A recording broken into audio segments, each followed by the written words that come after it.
Welcome to San Diego Integral, April 9th, 2022. Our topic for today is Who Are You? An Integral Understanding of Gender, presented by Dr. Sally Adnams Jones.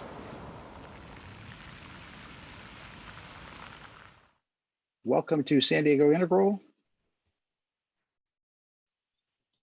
My name is Jerry Golick. I'll be your host for this evening. And I'm a member of San Diego Integral's leadership team. And we have a very exciting presentation today from Dr. Sally Adnams Jones called Who Are You? An Integral Understanding of Gender. And we're going to begin shortly, but first I want to mention that we're going to be recording this meeting. If you prefer not to be seen on video, you can turn your camera off, but we do like to see your faces. And we do not record the breakout sessions, and also our recording is of the speaker, not of the gallery view. So you wouldn't be recorded if you're just in the gallery. When we record the meeting, we're going to post the link to the recording in our meetup site. And also we have a YouTube channel that you can search for and under San Diego Integral and see our previous meetings. And we usually post the recording a day or two after the event. And also we have all of our information is on our sandiegointegral.org website. So you can view that. And if you'd like to be notified when we have a meeting, join either the meetup or the Facebook group. And you can contact the members of the leadership team through meetup or Facebook. So we usually meet the second Saturday of the month at 4 p.m. Pacific time. Next month, our own Tom Habib will be presenting on We Space and the Highly Sensitive Person. And we've also added a meeting this month at 10 in the morning Pacific time on Saturday, April 23rd. And that's going to be a presentation by Rhea Beck on her fascinating work called Collective Presencing. So join us there on Saturday, the 23rd, if you can. And finally, we would like to invite you to make a small donation to support San Diego Integral if you'd like to. And those donations just help us cover the meetup fees and web hosting fees. And you can find the donate button at sandiegointegral.org.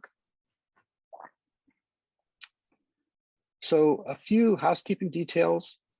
So if we have a question and answer period, or if you have comments, if there's a comment period, you're welcome to either just unmute yourself and speak, or if you're more comfortable, you can also raise your hand using the raise your hand button, and then one of our hosts will call on you.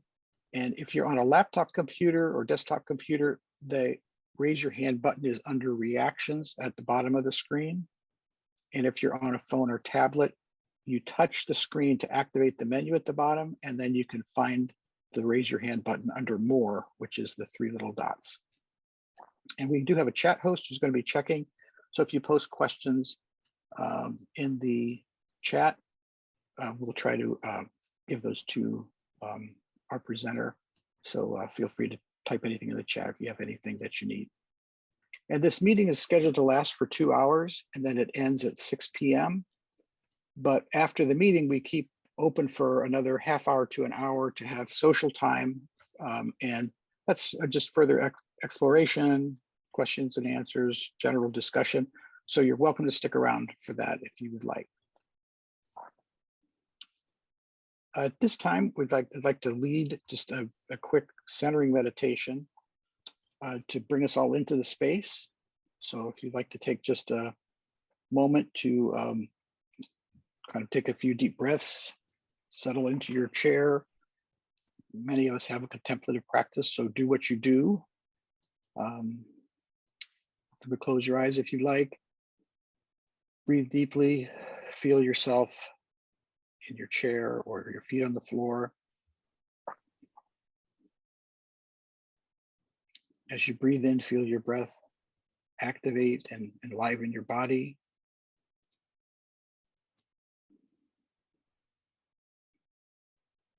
And then in contact with the earth, with your chair, feel yourself deeply rooted, deeply centered.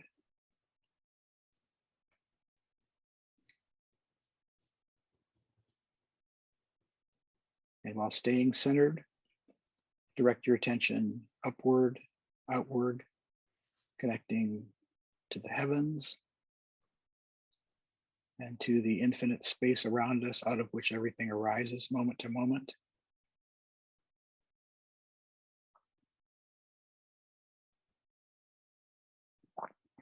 And then feel the presence of your physical body. Energy is moving there. Thoughts, feelings arising. And as you breathe, breathe into the heart center.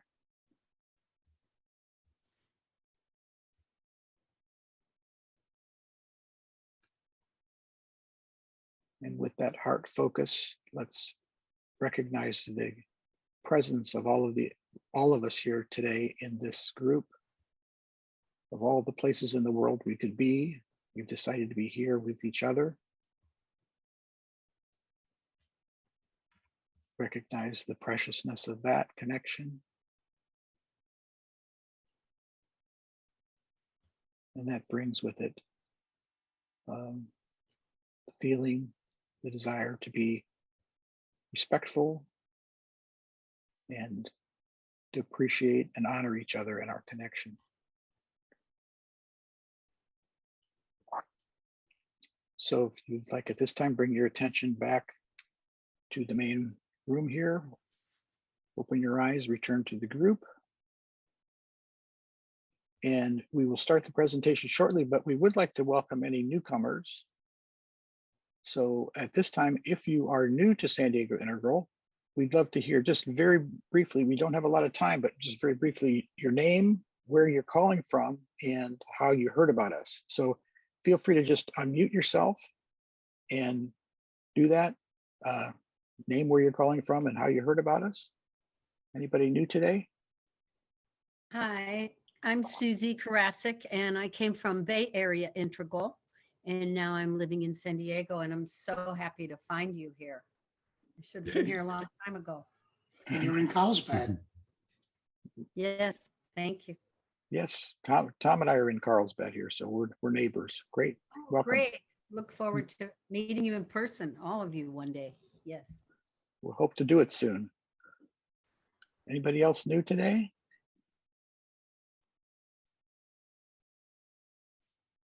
I see, is it Rolanda? You new? Hi, I'm from Michigan. I'm currently in California, around San Diego area. I'm a bit new, kind of familiar. Okay. Well, welcome. Thank you. Anybody else new to San Diego Integral would like to say hi?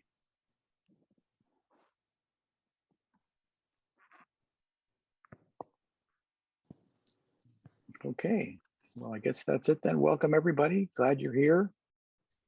And thanks for joining us. And at this point then, I'd like to turn the meeting over to Tom to introduce our speaker for today. Thank you, Jerry. It's my pleasure to introduce Dr. Sally Adnams Jones.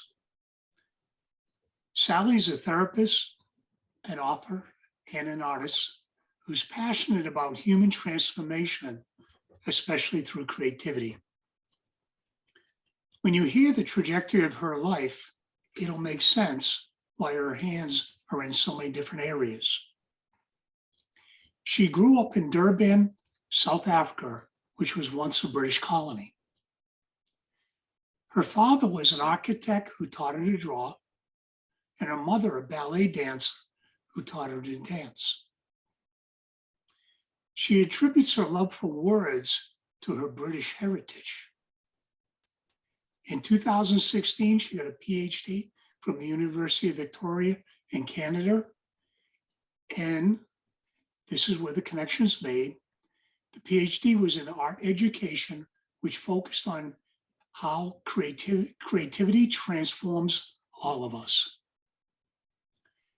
Sally currently lives in Vancouver Island, which some of you know is in British Columbia. She had a book come out in 2008. It's titled Art Making with Refugees and Survivors. And the byline is Creative and Transformative Responses to Trauma After Natural Disasters, War, and Other Crises. She's currently working on another book called Integral Taoism, and we expect that to be out within a year. Without further ado, I give the floor to Dr. Sally Adnams. Thanks so much, Tom. Really appreciate that intro.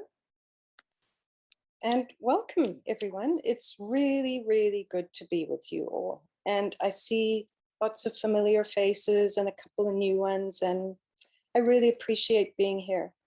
And thanks for asking me to come and share some of my latest thinking with you all. It's a real honor. So today, I'm going to be asking that perennial question that has always been asked throughout the millennia by religions, by psychology, by science, all in their own ways, that universal question of who am I? And I'm going to try and answer that in a little different way from the usual. I'm going to take a different tack, and I'm going to answer it with an integrally informed overview that I call integral Taoism. And that's the book that I'm working on right now. Because who you are is not just emptiness, as we've been taught. It's not just a solid body. You're also a manifestation of evolution at work, as well as a gender with filtered perspectives. So at one level, your body is just a thing that you take on and wear for a while and then drop, but it is also temporarily a bunch of perspectives to some extent. So we need to look at how these filters and perspectives occur so that we can actually move beyond them.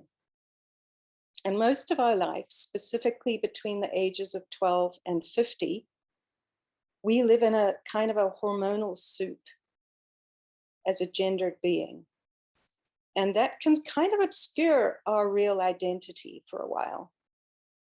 So today I want to look at, through, and below our gender identities. We're not just going to be stopping at gender. So I want to ask, what is integration at the deepest level, which includes the integration of the sacred binaries of masculine and feminine, and I'll explain that. I'm also going to show how they show up in all four quadrants throughout our lives, even as the hormones come and go. They come at puberty and they go again at midlife, late midlife. So who am I turns out to be like this fluctuating possibility that includes a body, and it includes a range of values that we integrate. And I'm going to posit as well that it includes working with our opposites that appear in our brain, our body, our culture, and our archetypes. So I'm going to attempt to delineate these sacred binaries more explicitly over the 2 hours we have. And we contend with these without even realizing, culturally and biologically. So I don't want to just dismiss them as some kind of illusional duality. Because as Wilbur clearly said, we live in a relative and a non-relative reality at the same time. So also just to say, please forgive me, this is an initial attempt to bring this work forward. And so I will really appreciate any feedback that you might consider relevant, because you are literally the best audience to share this with. You're all integrally informed, and combined, you've been doing developmental work for decades. So just to say, I will really look forward to any criticism, analysis, debate as well. And the other thing I want to say is this is a book length work that I'm writing, so I can't really do it justice in only an hour and a half. So please understand that this is just a simple overview of a much more complex work, but hopefully, we'll cover a lot of the details, and we'll also have 2 breakout sessions together where you can chat with each other and share. So to start off, the name Integral Taoism implies a couple of things. Number one, we live in a developmental universe, and that we inhabit very real as well as metaphorical polarities. They are at play across our entire development. And they also show at all 4 levels of what we call integral emergence. So namely the physiosphere, the geosphere, the biosphere, and the noosphere. In other words, we look at this primal polarity of opposites from a contemporary integrally informed perspective, which includes blue, orange, green, and beyond thinking, into a much bigger meta pattern, which I personally am calling integral Taoism. So we're going to look at the masculine and feminine fractals that appear in the micro, meso, macro, and meta levels of evolution. But we're not going to do it in great depth today. It's an overview. So just to differentiate, this is not traditional Taoism, which is an ancient Chinese philosophy whose insights I have drawn on, and I include them here, and whose wisdom I hope to not desecrate too badly or appropriate without due care and respect. But I do want to clarify that I'm not a Chinese scholar of note, and so I apologize in advance for any problematic misinterpretation I might make of the Tao. And I also acknowledge that integral Taoism is also my own term for this ancient wisdom that I have also integrated with contemporary developmental theory. So what I hope to do is honor that great Chinese philosophy, which is 2,500 years old, by showing how, unlike other pre-modern teachings, it is never dated. And in fact, it's totally relevant more than ever today with the advent of science, technology, neurology, and gender studies. It has only served to reveal more and more of its exquisite perennial truth. So this ancient Asian intuition of the essence of the universe is what we would call a sequential binary, and I'll explain that. It continues to be more clearly understood today in our own bodies and brains.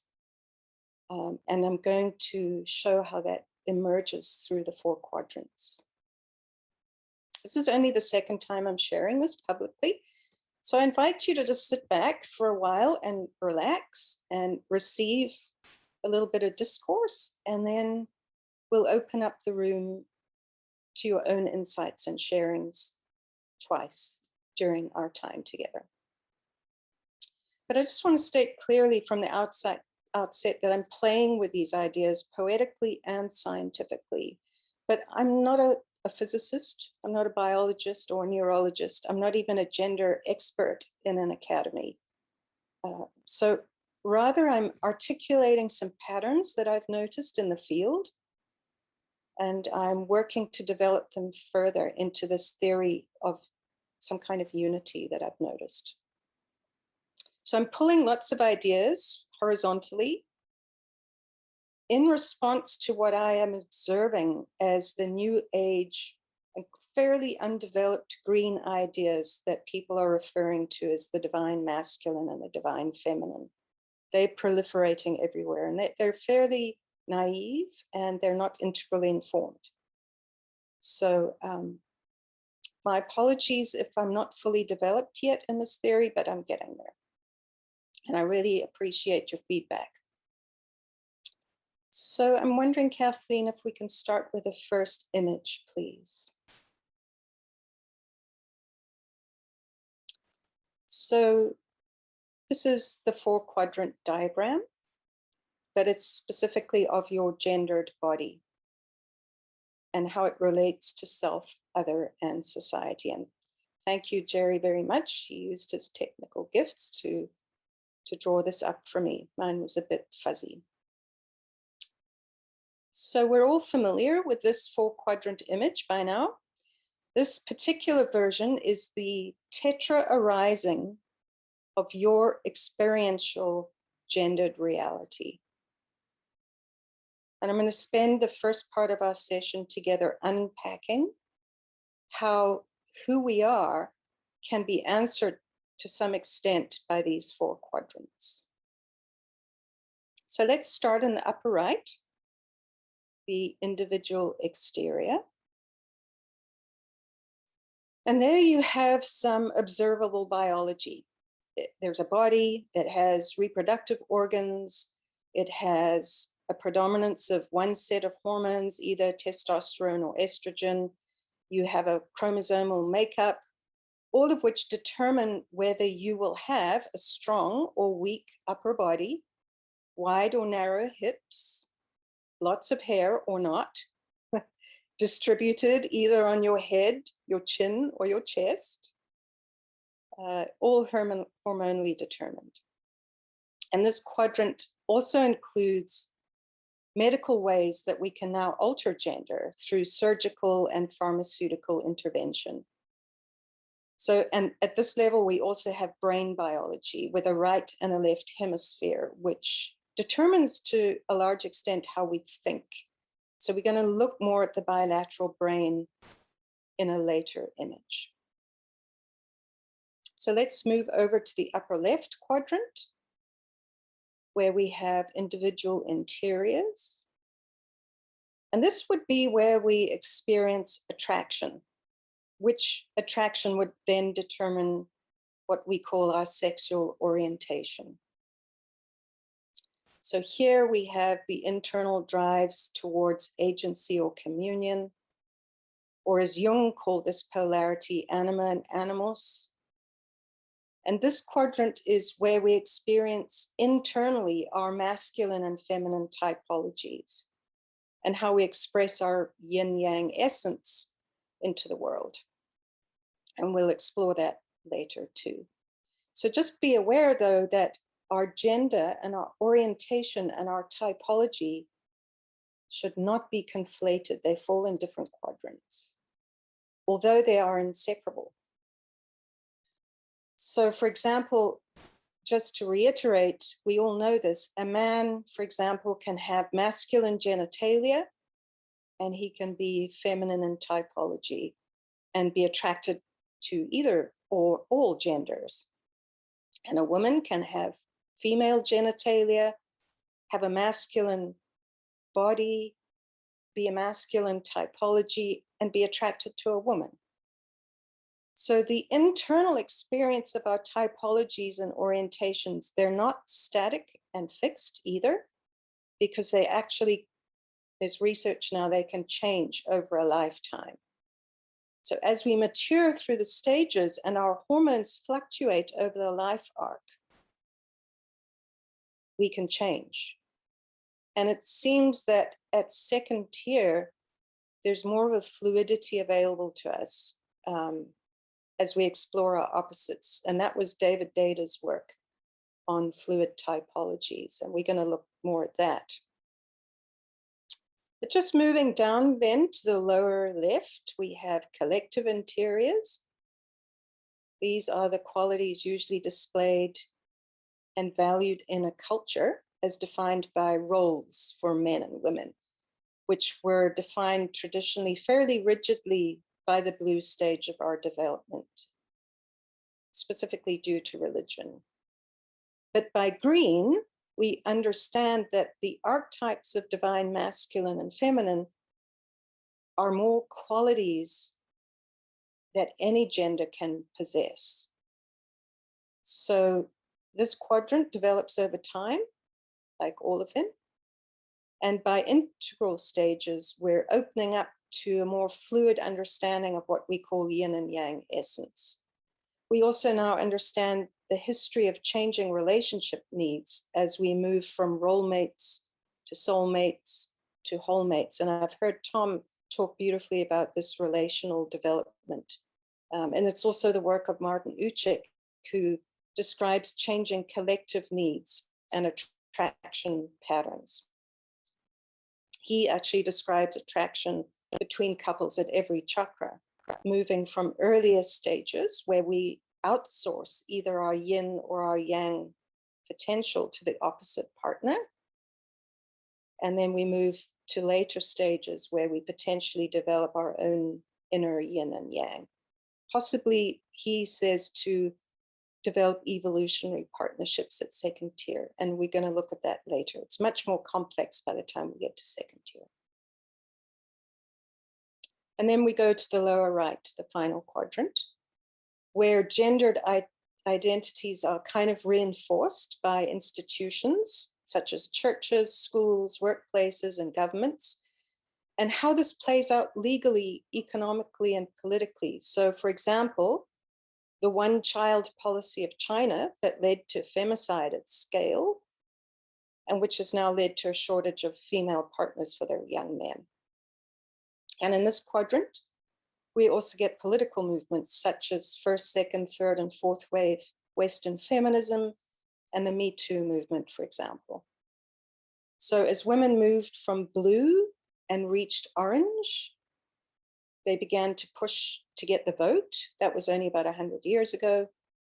And then as green came online, the discourse changed more towards power distribution and looked at injustice, and the concerns became ever more vocal about equality. And then also in this quadrant, we might put the growth of gender studies at universities, for example, where objective data is collected and folks start deconstructing the old patriarchal narratives and centering women's voices more evenly. But even here, things change, which is wonderful. And now gender studies are not just looking at women's issues, but we now would include masculine issues, which are critical at the moment. So there's more balance and all the quadrants develop over time. So that's the 4 quadrants of gender in a nutshell. So let's go more slowly now and take a look at each quadrant in more depth. And Kathleen, if we could go to image number 2, please. So this is the upper right. We have biology, and here we have the brain. And the brain has evolved over millennia in different waves, from brainstem to neocortex, but also with some bilateral symmetry and asymmetry. So as humans, we belong to a group of animals known as bilateria.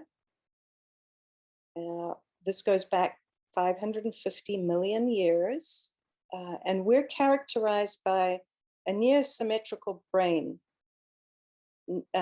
sort of divided at the mid-sagittal plane. So these brains are fairly symmetrical. In fact, you'd be hard pressed to decide whether a picture of the brain was from the one side or the other. And the bilateral symmetry also makes bodies almost indistinguishable from one side to the other. So we have almost identical limbs, sense organs arranged in bilateral pairs, 2 hands, 2 feet, 2 eyes, 2 ears, nostrils, 2 lungs, 2 kidneys, etc. However, it's against this fundamentally symmetrical body plan that some asymmetries also show up. I don't want to get too complicated, but if you look inside of us, internal organs are also located asymmetrically, like with the heart and the stomach and the spleen to the left, and the liver and gallbladder to the right. So asymmetries are also important. For example, our hand dominance. So if we're right-handed, that's connected to the left brain. So we have this symmetrical and asymmetrical design. Certain capacities can be symmetrical, but we're usually dominant in one hemisphere. So symmetry in the brain does a bunch of stuff. It helps us coordinate movement like walking and swimming and the processing of certain sense organs, the information that comes from them. But as the brain increases in size over time, especially the human brain, it has to place new capacities in certain areas, like language shows up asymmetrically. So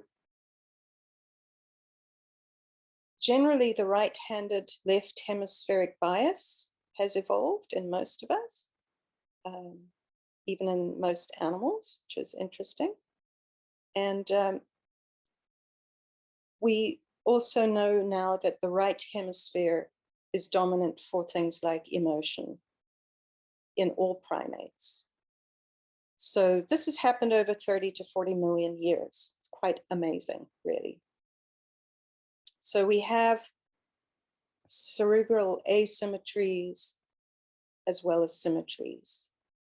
The left lateralized function has a lot of things like language, and the right hemisphere also contributes to that. So it's not split down the middle, but we tend to have dominance in one or the other. And this can be natural or it can be learned. We know the brain is plastic, and we can develop our capacities of logic or imagination. So just to look at the capacities briefly, it's a famous neuroscientist, Ian McGilchrist, wrote amazing books, one of which is called The Master and His Emissary. And he discusses these two hemispheres, and he's done a meta research on all the research. Even though this is sometimes contested, it's still pretty much clear that the left brain tends to be analytical, immediate, serial, empirical, top-down, deductive, and it loves to look at parts. Whereas the right brain tends to be imaginative, transcendent, abstract, bottom-up, inductive, and loves to look at wholes. It's relational. So also, the left style tends to be valued as masculine, and the right style traditionally valued as feminine. But at yellow or teal, whatever you want to call it, and beyond, we tend to integrate these capacities a lot more. We ourselves become a bit more holonic in our thinking, and parts and wholes we need to come to grips with as systemic thinkers at second tier. So those capacities tend to become more integrated, not only our stages and values, but our actual brain. So we have this well-oiled little corpus callosum between the two hemispheres, and that acts as a kind of a connector between what we would call the ways of being and the ways of doing. So we will show up with some natural proclivities of left or right dominance. This is determined through DNA, hormones, family conditioning, cultural reward, and specifically blue and orange approaches to schooling will kind of fashion a dominant hemisphere. It can be gender orientated. And yet, as we know, the brains are plastic, and we ourselves can change them over time with our own practices. We can learn to be more objective or more subjective. So let's move now to image number 3, which is the lower left. And here we've got collective archetypes, the cultural gendered expectations of roles that are reinforced specifically at blue or amber, whatever you want to call that stage. So here we have masculine and feminine qualities that are reinforced initially for the survival of our species. Wilbur did a bit of work on this, that we co-created together these roles. There was societal pressure that women should be more yin as they nurtured the children, and there was high infant mortality. We had to be more nurturing, compassionate. We became internally focused, a bit more embodied, a bit more right-brained, yielding, soft, while men who were out doing hunting were more yang, hard, dominant, initiating, conscientious, courageous, externally focused, left-brained. So that's more of the problem-solving capacity. So this role split was helpful at one point in our early evolution, and we actually selected for it sexually. We chose mates that helped us co-create survival. But after blue stages of development, these just become stereotypes. So men no longer need the upper body strength that, we have mechanized tools and weapons, and women no longer need to be exclusively in the domestic sphere because infant mortality levels have dropped. Survival rates are great. In fact, it's becoming problematic. So these rigid roles don't always fit our natural inclinations anymore after blue. But once we move beyond that to the later stages of our development, we understand that these, what were gender roles, are just qualities that men and women can integrate. So for example, women who move towards orange become more yang or masculine, and men who are integrating green become more yin. And there's only resistance really to that thinking that comes from blue or earlier. So let's look at our fourth image briefly, the upper left. Please, thank you, Kathleen. Here's a map of Jung's understanding of internal binaries. And I'm sure there are lots of other yin-yang maps. I'm still doing research on that, of our interiors. I'm honoring him here because he was really one of the fathers of psychology. And he was the one who spoke about anima and animus. So that is the erotic attachment to mother and father that we develop in early childhood. And that later determines how we relate to the masculine and feminine and others. And that's unconsciously drives us in our later partner choices and expressions. So I will openly admit I'm not a great Jungian scholar. I'm still researching this. So I'll just say here that this fascinates me. He's placed the ego in the subjective experience of ourselves, and the shadow he's put in how others experience us as an object. So this is really interesting. There's a split here between ego and shadow. And also he's kind of put anima and animus in the shadow. And these are subconscious motivations for us. Wilbur would have called this the subject-object split. And sometimes these are conflicting within us. Sometimes they're alternating. The drives of agency and communion that we understand from integral.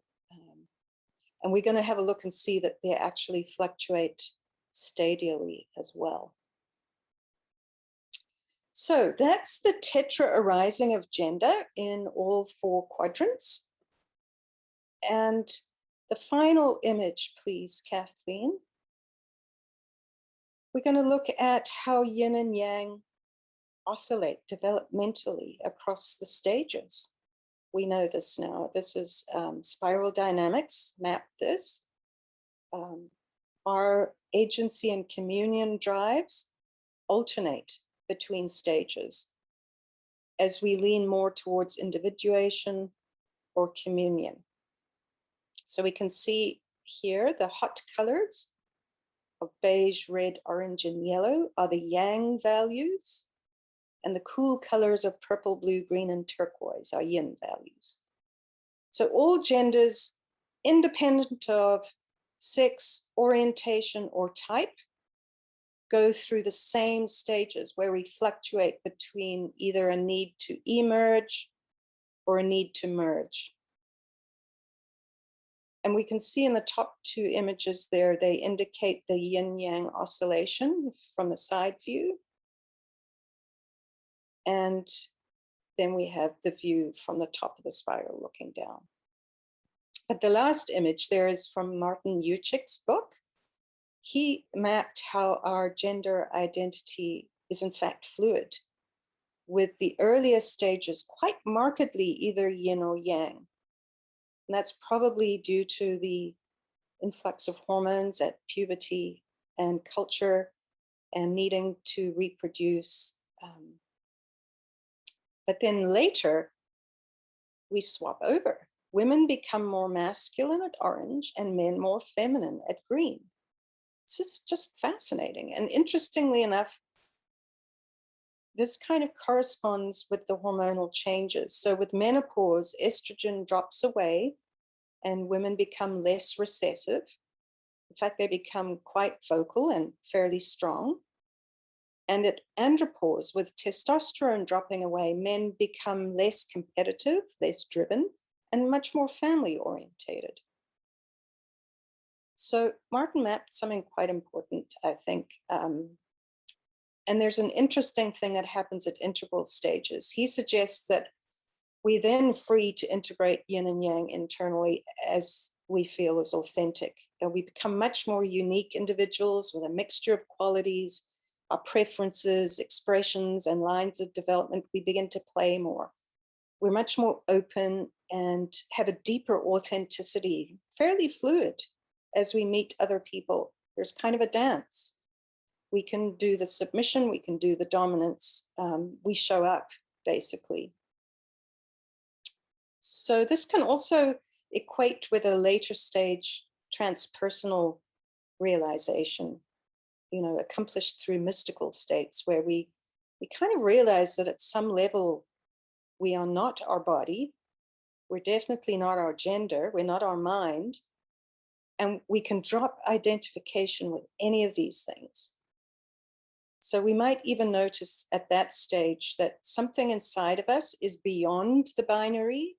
It's non-dual, it's agendered. And that's a profound non-dual realization. This is kind of in alignment with traditions that suggest that souls can dip in and out of manifest existence over time, experiencing different bodies across different lifetimes. That underneath it all, there is no gender, but there's something androgynous or unitative that exists. And the rest is just filtered through this tetra-arising body so that we can reproduce and manifest and create. I get quite moved by this every time I think about it. So that's a lot of information. We're going to stop now for a little break and get into groups of 4. So what I'd like is for you to chat for 10 minutes, divide up your time, and then select a speaker to give us some feedback and summarize what you discovered. And there's some simple questions that you can have a conversation around and just use that as a stimulation. And please don't feel that you need to breach any personal confidences or confide anything you're uncomfortable with. If you aren't ready to do that, that's perfectly fine. Just use your discretion and your consent to participate. So the questions are, number 1, do I mostly use my left hemisphere or my right? Or can I move fluidly between both? Number 2, is my body type more yin or yang? And I don't mean my gender, they're different. So I can be a girl and have quite a yang body or mode of expression. And the last one for this round is, do I experience societal pressure to be different than what I would like to be? So we'll see you back in 10 minutes and hear from you about that. And then we'll continue with a historical overview of where these ideas show up. All right, before I send you off, just note Eloy has put the questions into chat so that once you get into your breakout rooms, which will be in there for about 10 minutes, once you get into that breakout room and you can open the chat message and then you'll be able to see those questions again. So we'll see you back. Have great discussions with each other.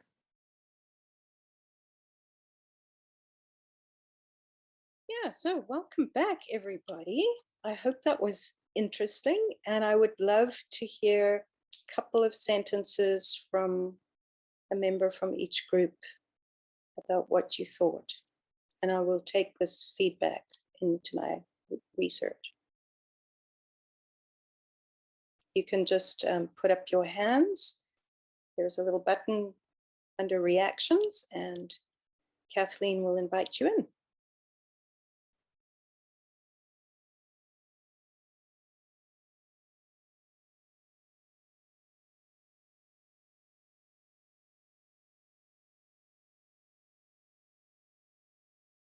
This is your opportunity to get into your voice, and maybe the women more into their yang energy. So, Okay, we've got a question from Stephen. Go ahead, Stephen.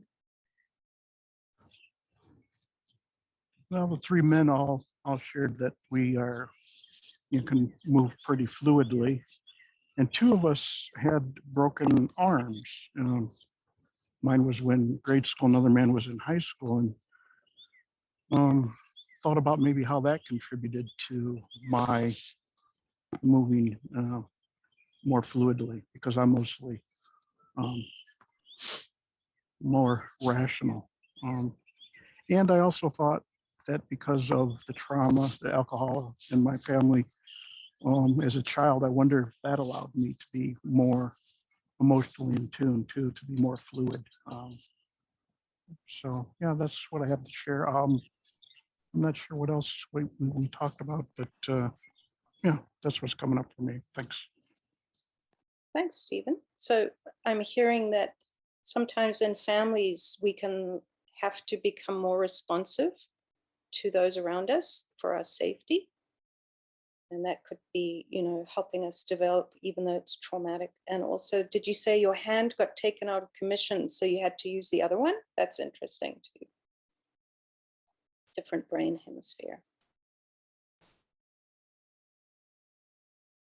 Anybody else? Susanna has her hand up. I did more to say it was wonderful, and we didn't have anywhere near enough time to even get acquainted so that one can share more fully. It was interesting. We all four of us said, I hope we didn't decide who speaks.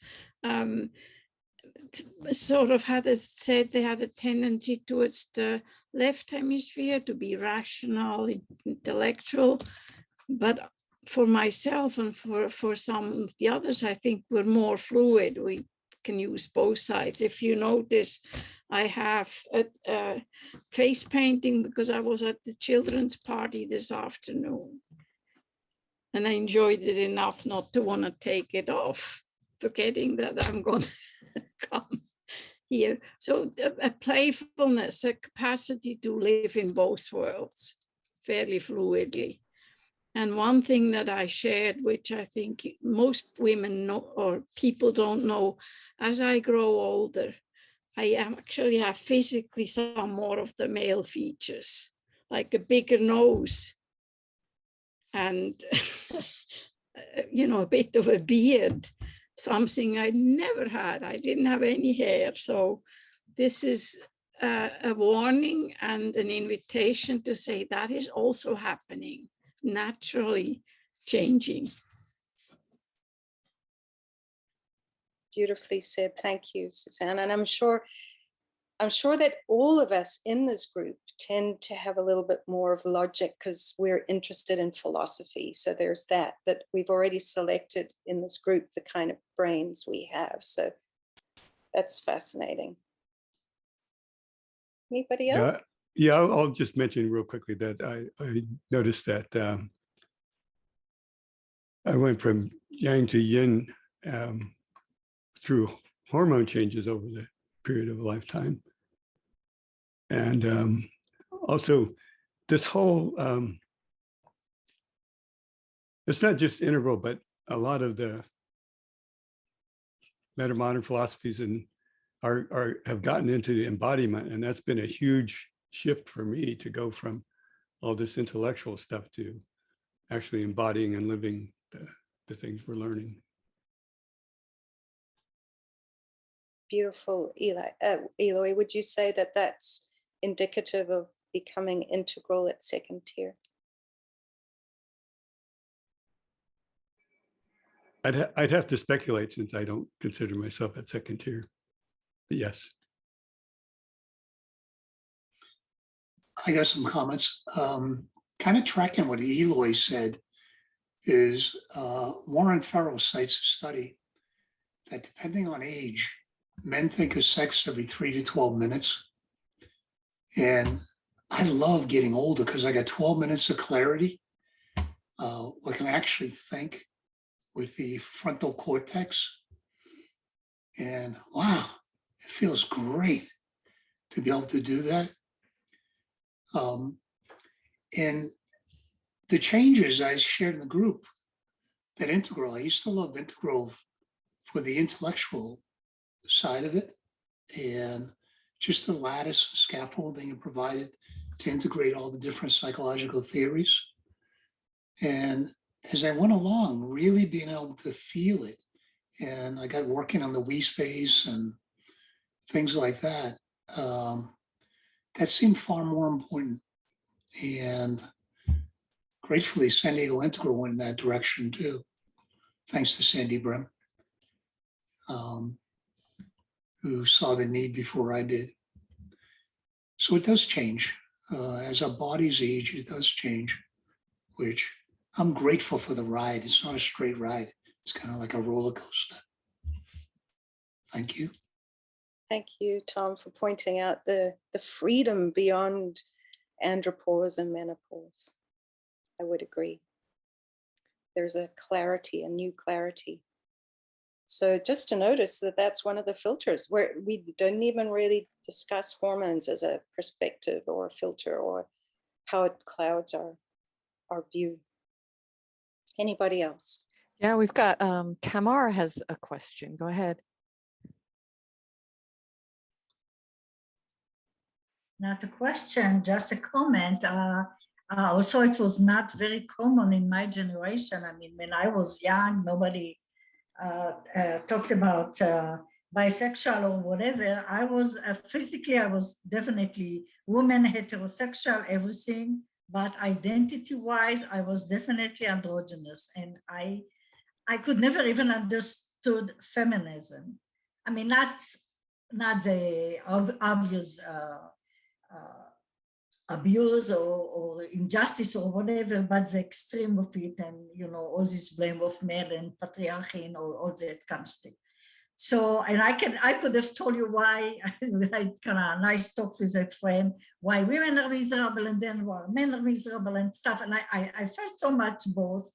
And luckily, because it was all in my head, not in my behavior, I didn't feel pressure to, other than, I didn't behave like many women or maybe answer to some many expectations as, in terms of behavior, but I didn't feel pressure because I didn't do anything that was against the norms, the social norms, but yeah, and it helps to understand it. And another thing, I was also rational and stuff, but at a certain point, intellectually, I understood that it's not enough because it doesn't, this logical route doesn't answer all my questions. I pushed myself into the other side. I started participating in shamanic journeying and all kind of stuff. And it took some training of my past to really go and really participate in it, not as outsider, but as an insider and to benefit. And I'm thankful for it because I know that integration is beneficial.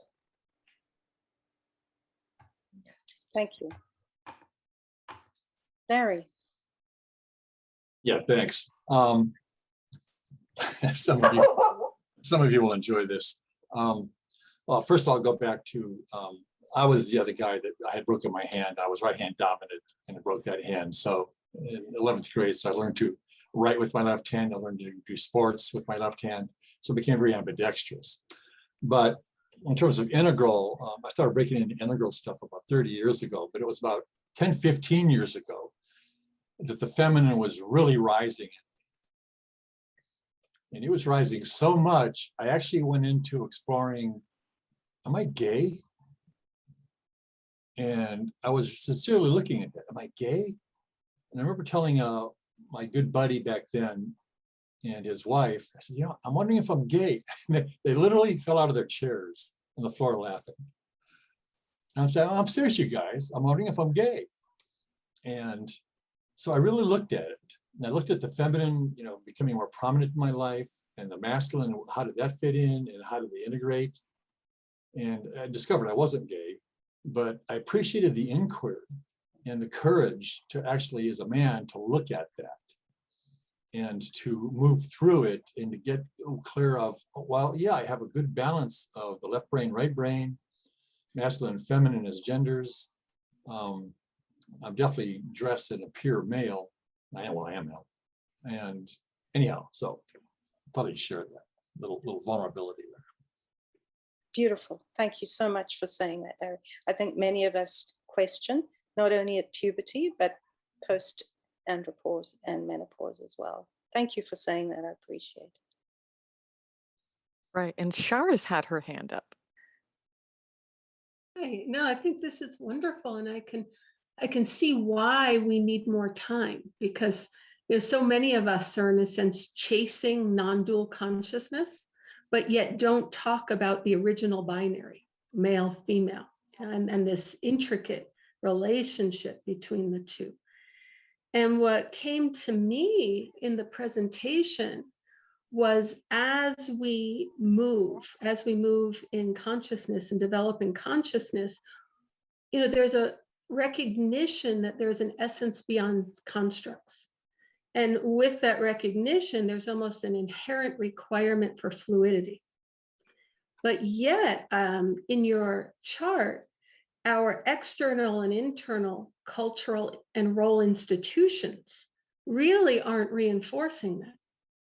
So it's creating a tension of almost individual emergence that is maybe even being pulled down by the institutional weight and the historical weight.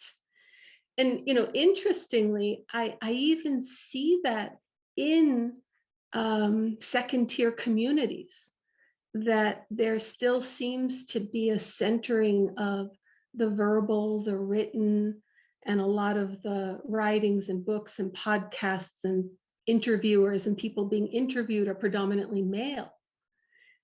While we're apparently at a state where we've already transcended and included the green.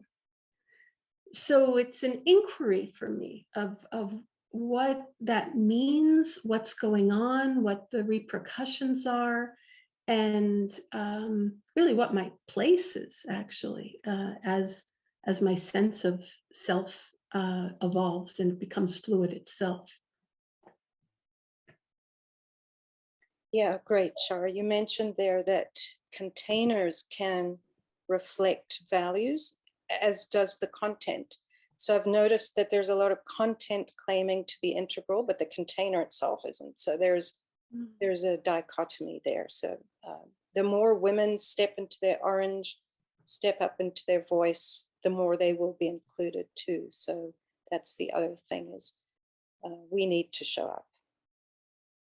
Thank you.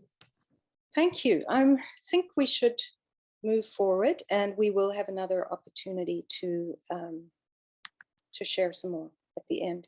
But you all brought up such important questions that I want to really go into this a bit more deeply.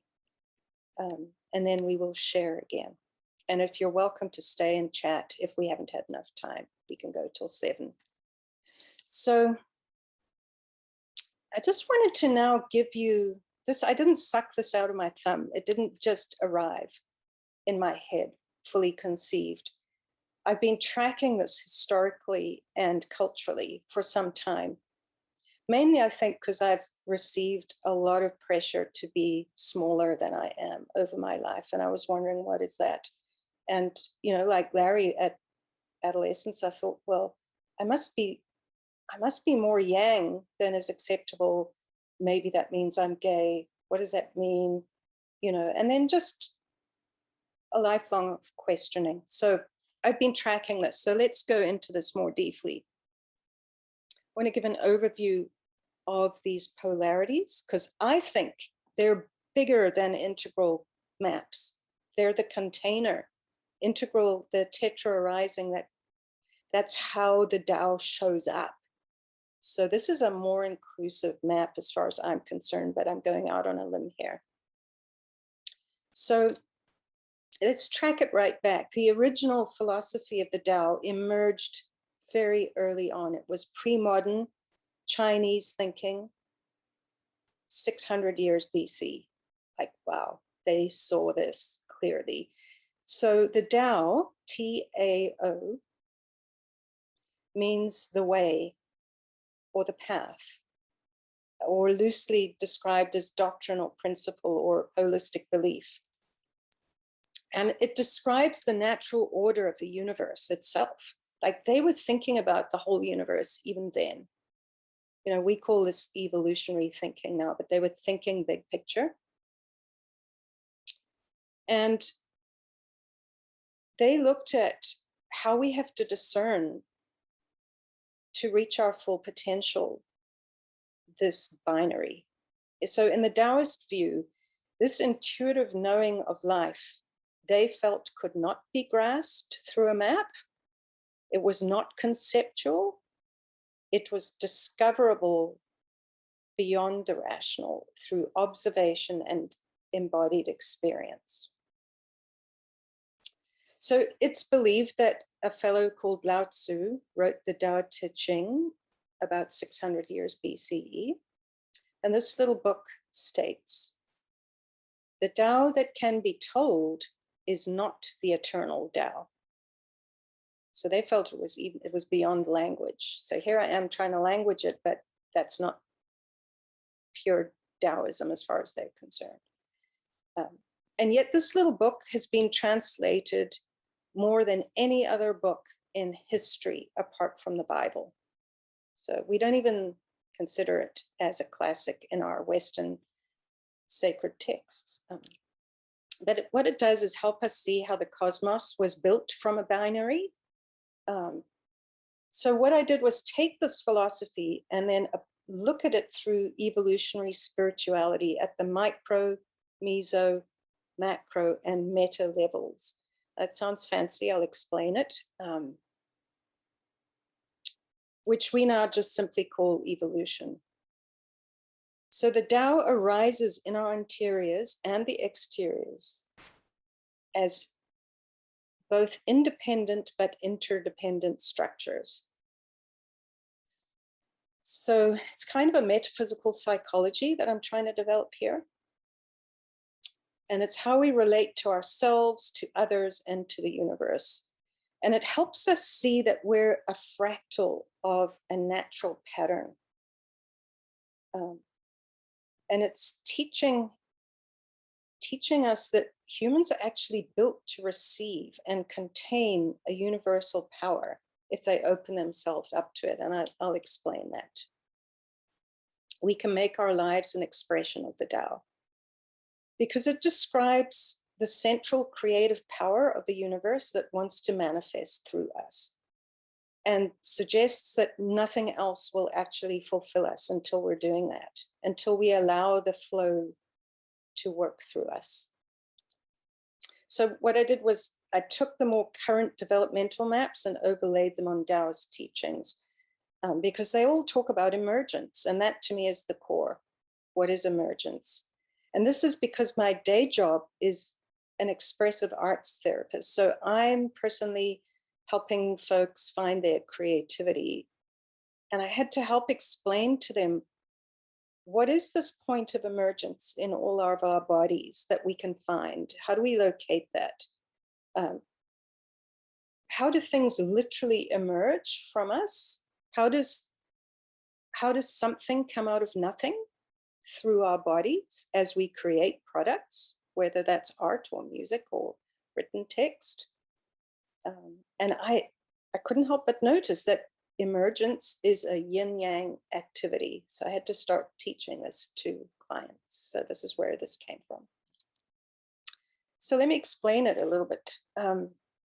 The Tao believes that yin and yang exist in equal partnership. They suggest that there's this pair, but they are to be activated sequentially. So in other words, we first have to enter the yin state and be relaxed into our being mode through receiving or listening, softening, opening. And then we can come into contact with this force that wants to flow upward and outward through our bodies into the world. And then we action into our yang state. And that's how we manifest and impact the world. So those are the doings or the givings or the voicings.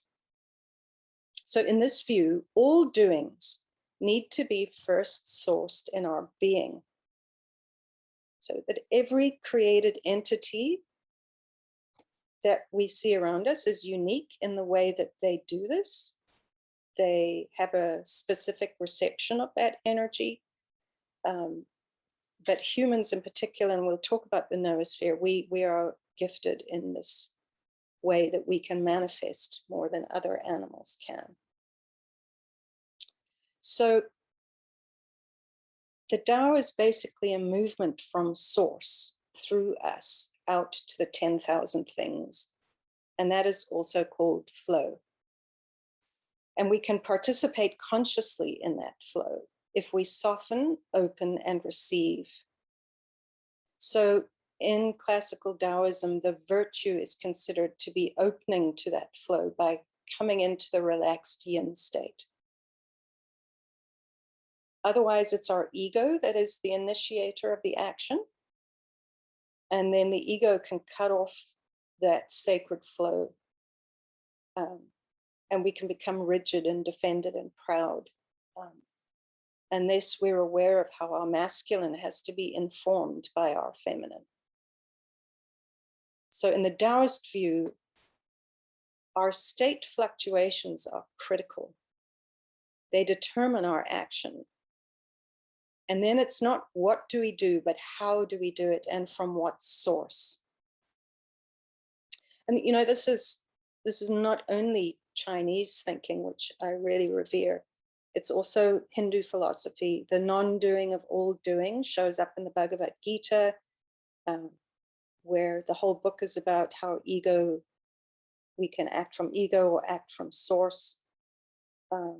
So we have to always be tracking what is motivating our action and watching where that flow is coming from.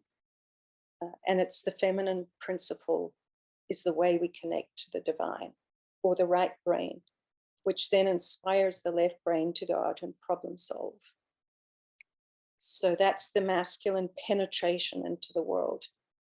So the left brain has to actually action the imagination through problem solving. So both partners are equal, but there's a sequential anterior move we need to make towards the yin mode in order to receive the divine. So in this sequential view of action,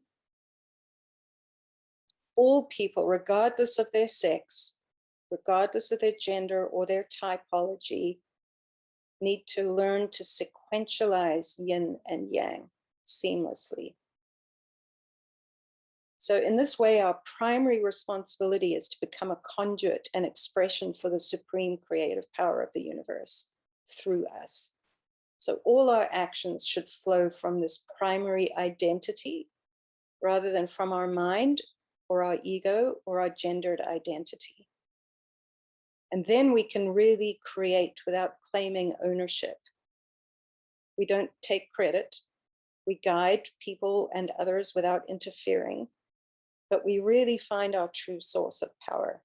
So according to the Tao, this is very simple, but it's deeply challenging because it's a minute-to-minute awareness as we practice staying deeply grounded in our being and then only generate action from that state.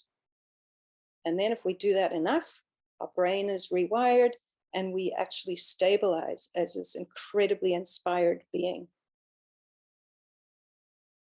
So I'll just quote from the Tao Te Ching. Empty yourself of everything. Let the mind become still. The 10,000 things rise and fall while the self watches their return.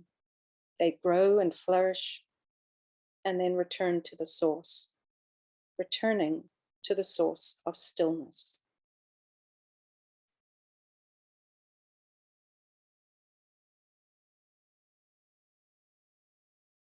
So just to be clear, going with the flow is often these days just confused with following your busy mental stream of thought, your prejudices, your distortions, your desires.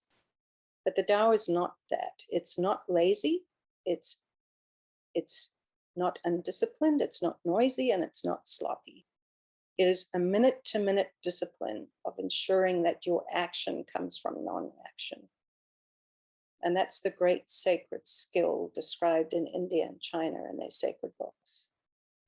And today in evolutionary spirituality, we call that being and doing, or the being and becoming. We've adopted that language. Some of the teachers have been influenced by India.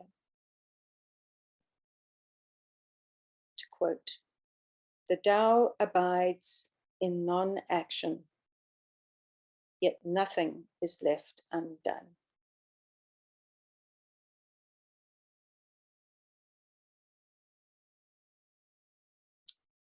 So this requires a constant awareness of our personal shifts in yin-yang states. There's an oscillation between our sympathetic and parasympathetic nervous system that drives this at our inner core. We have to become aware of what is activating us and are we relaxing in any given moment? Because that's the secret, is to relax into the ground of being. And then this creative power can come through us because we're designed, according to the Tao, to receive this unimpeded. So it's a sort of an ability to combine the empty desirelessness of Buddhism with the new thinking of your deepest heart's desire and impassioned purpose, which is evolutionary spirituality. So we've moved from just thinking that stillness and emptiness is it. We're now thinking that's half of it. So our thinking has literally evolved as the feminine comes back on board, fullness, body. So we're beings of these two movements, the sacred binary of desirelessness and desire, of being and becoming. And they should show up in a particular order of unfoldment in order to keep us connected to our source. So before we do, we must be. And we must relax the ego, drop the tensions, still the mind, open our hearts, and find the primordial feminine or yin aspect of us. And then we find our creative masculine that acts and penetrates. And then we're informed by source. So this is how all the martial artists work. It's beautiful to watch them in action as they perform. They're very relaxed, but they're responsive engagement with the opponent. So the yin act of reception is anterior to their yang act. In this way, light comes from dark, something comes from nothing, Homo sapiens comes from Mother Earth, and man comes from woman. So it's out of silence that we speak, out of stillness we move. And it's kind of reflects the Genesis verse that says, in the beginning was the Word, and the Word was with God, and the Word was God.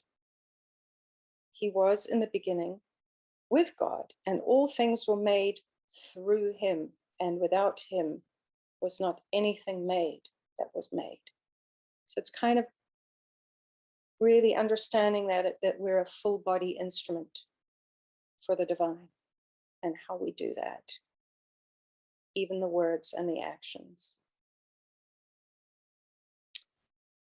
So just to clarify that 4 quadrants again, let's just say that again, that all genders must become primarily yin in relation to the divine with integral Taoism.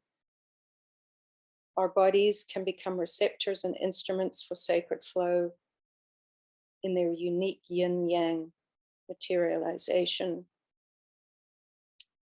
And in that way, the noosphere is informed by the biosphere, which is informed by the physiosphere, which is informed by our source. There's kind of an involution back to our source by doing that.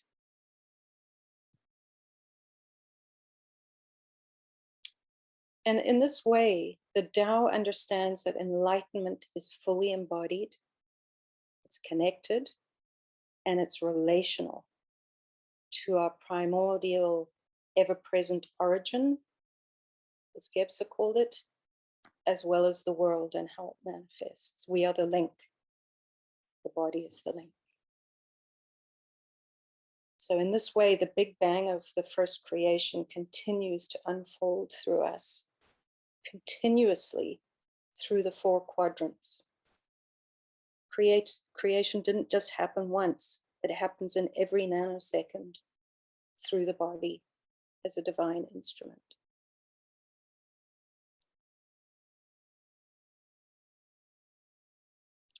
Chapter 22, the Tao Te Ching says, yield and overcome, bend and be straight, empty and be full. Know the strength of man, but keep a woman's care. Know the white, but keep the black. The Tao is an empty vessel. It is used and never filled. O unfathomable source of 10,000 things, blunt the sharpness, untangle the knot, soften the glare, and merge with the dust. The more it moves, the more it yields. More words count less.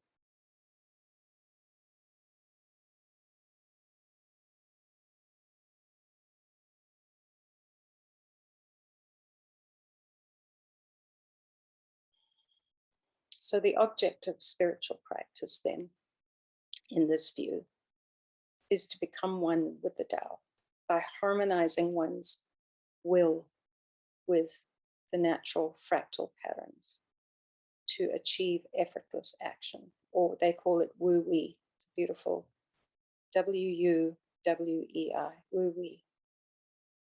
And this involves meditative and moral practice.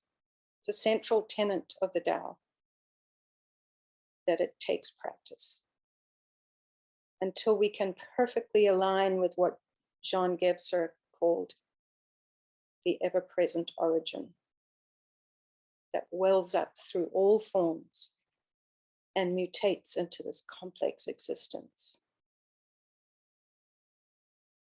So Taoists never bypass the world, nor do they abandon themselves to it. As Christ said, they're in the world, but not of it. This is also an integral principle. You know, Ken Wilber used to talk about the balance between the relative and the non-relative, the part and the whole, or put another way, moment to moment, we're either merging or emerging with our primordial source. So just to wrap up, I would like to just give the bigger picture here. I know this is a lot and it's a whole book, but this is to summarize the big picture now. I've painted a big one, I'm sorry if it's overwhelming, but This sacred binary shows up at the levels of existence that Integral often talks about. You know, some philosophers believe existence began with a big bang, and then it moved outwards with an expression towards multiplicity over billions of years. And many speculate there'll be a big crunch over many more billions of years, that this is repeated over and over again. There's oscillations of universe creation. That's the ultimate yin-yang construction project. But just to say that to date, this is unsubstantiated because the meta-Dao fluctuation of universal creation, it's too big for our scientific instruments. We don't have any data, actually. So that is speculation. However, science, and particularly physics and evolutionary biology and integral philosophy, will claim quite strongly that there was a first Big Bang 14 billion years ago, and that the evolution of consciousness has moved in a particular direction towards greater order, greater connectivity, and greater complexity. Maybe this repeats itself, we don't know that. However, this first Big Bang manifested the physiosphere when all these particles burst forth along with a field of natural laws. And these binary principles are evident even here. For example, with electric and magnetic fields. So for example, electricity can only flow if there's a positive and negative terminal. Magnetism also shows this binary when unlike poles attract each other and like poles repel. And just as this magnetic principle shows up also in the geosphere with the Earth having north and south poles, these north and south poles, they fluctuate as well. At present, the north pole of the planet corresponds to the south pole of a magnet. So this has changed many times in the history of the Earth. They oscillate. However, there's an equator that divides these poles, and so the planet can tilt. And that's created the rhythms of cold and heat that we call winter and summer. And the Earth also turns on its axis, and this shows us another polarity, the oscillations of light and dark that we call day and night. And this day and night is our circadian rhythm, which in our brain creates serotonin and melatonin. So these fluctuations in the geosphere allowed the biosphere to emerge. So life on Earth is now possible because of the binaries of the physiosphere and the geosphere. And in turn, the binaries of the biosphere finally show up in Homo sapiens and in our brain. But, I mean, it's just remarkable, actually. And then the brain produces the noosphere, or culture, as we call it. That's the fourth Big Bang. So we go from physiosphere to geosphere to biosphere to noosphere in integral language. And as we've seen, these hemispheres participate, they show up with a bilateral focus, object, subject, logic, imagination. So let's just look at that noosphere, because that's where we're participating at the moment in the creation of culture.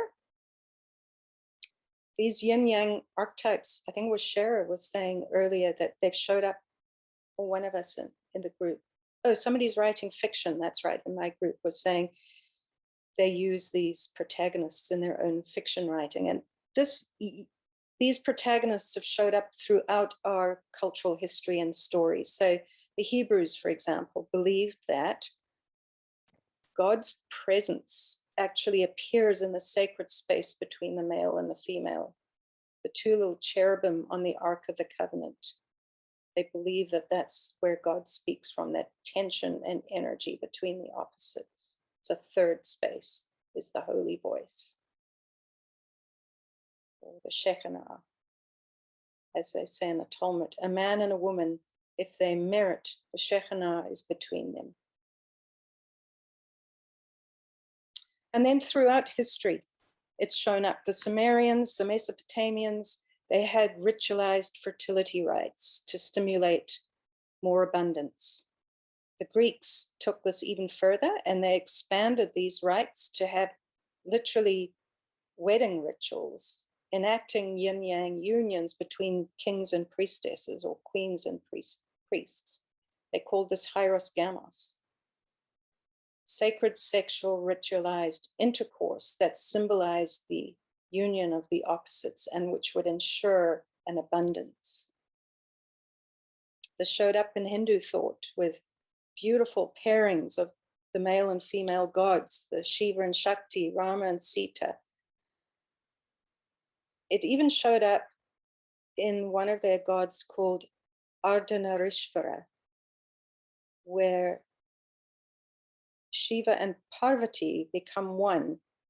And you can see half the body is male, half is female. It's called the half-female Lord. It shows up in Tantric Buddhism, Yab-yum. Wilbur used to have this as his little insignia in the early days. This was symbolic not only of interpersonal sexual union, but intrapersonal union of our brain capacities, of our mind and our heart, of the body-mind union. So it's not only between bodies, it's internal integration.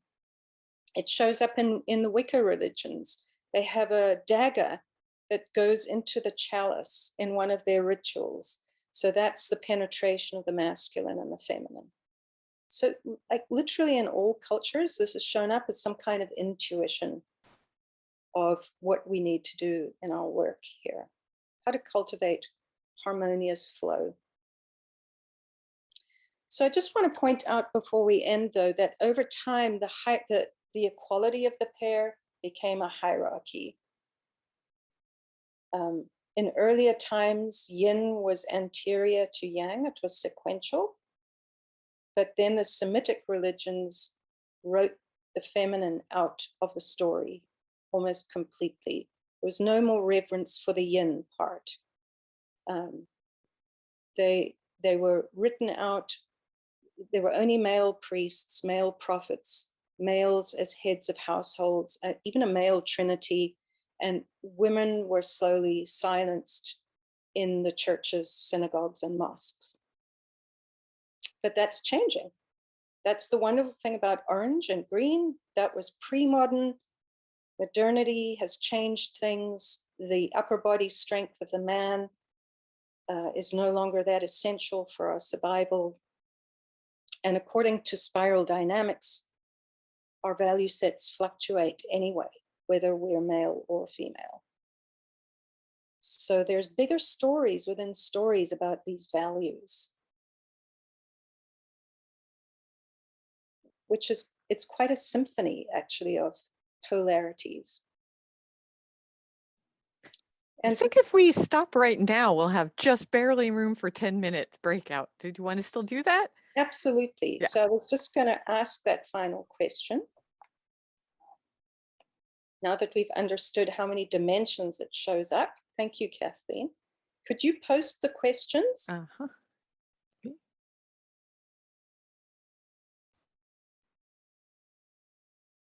So let's do it the same again. 10 minutes. If you want to rush off, you can leave. Let's ask 3 things. When am I my most yang? When am I my most yin? And when am I fully integrated? That's it. And we can come back and have a brief feedback. Thank you for your time. Really appreciate it. We've got rooms created, and I'll see you again in 10 minutes.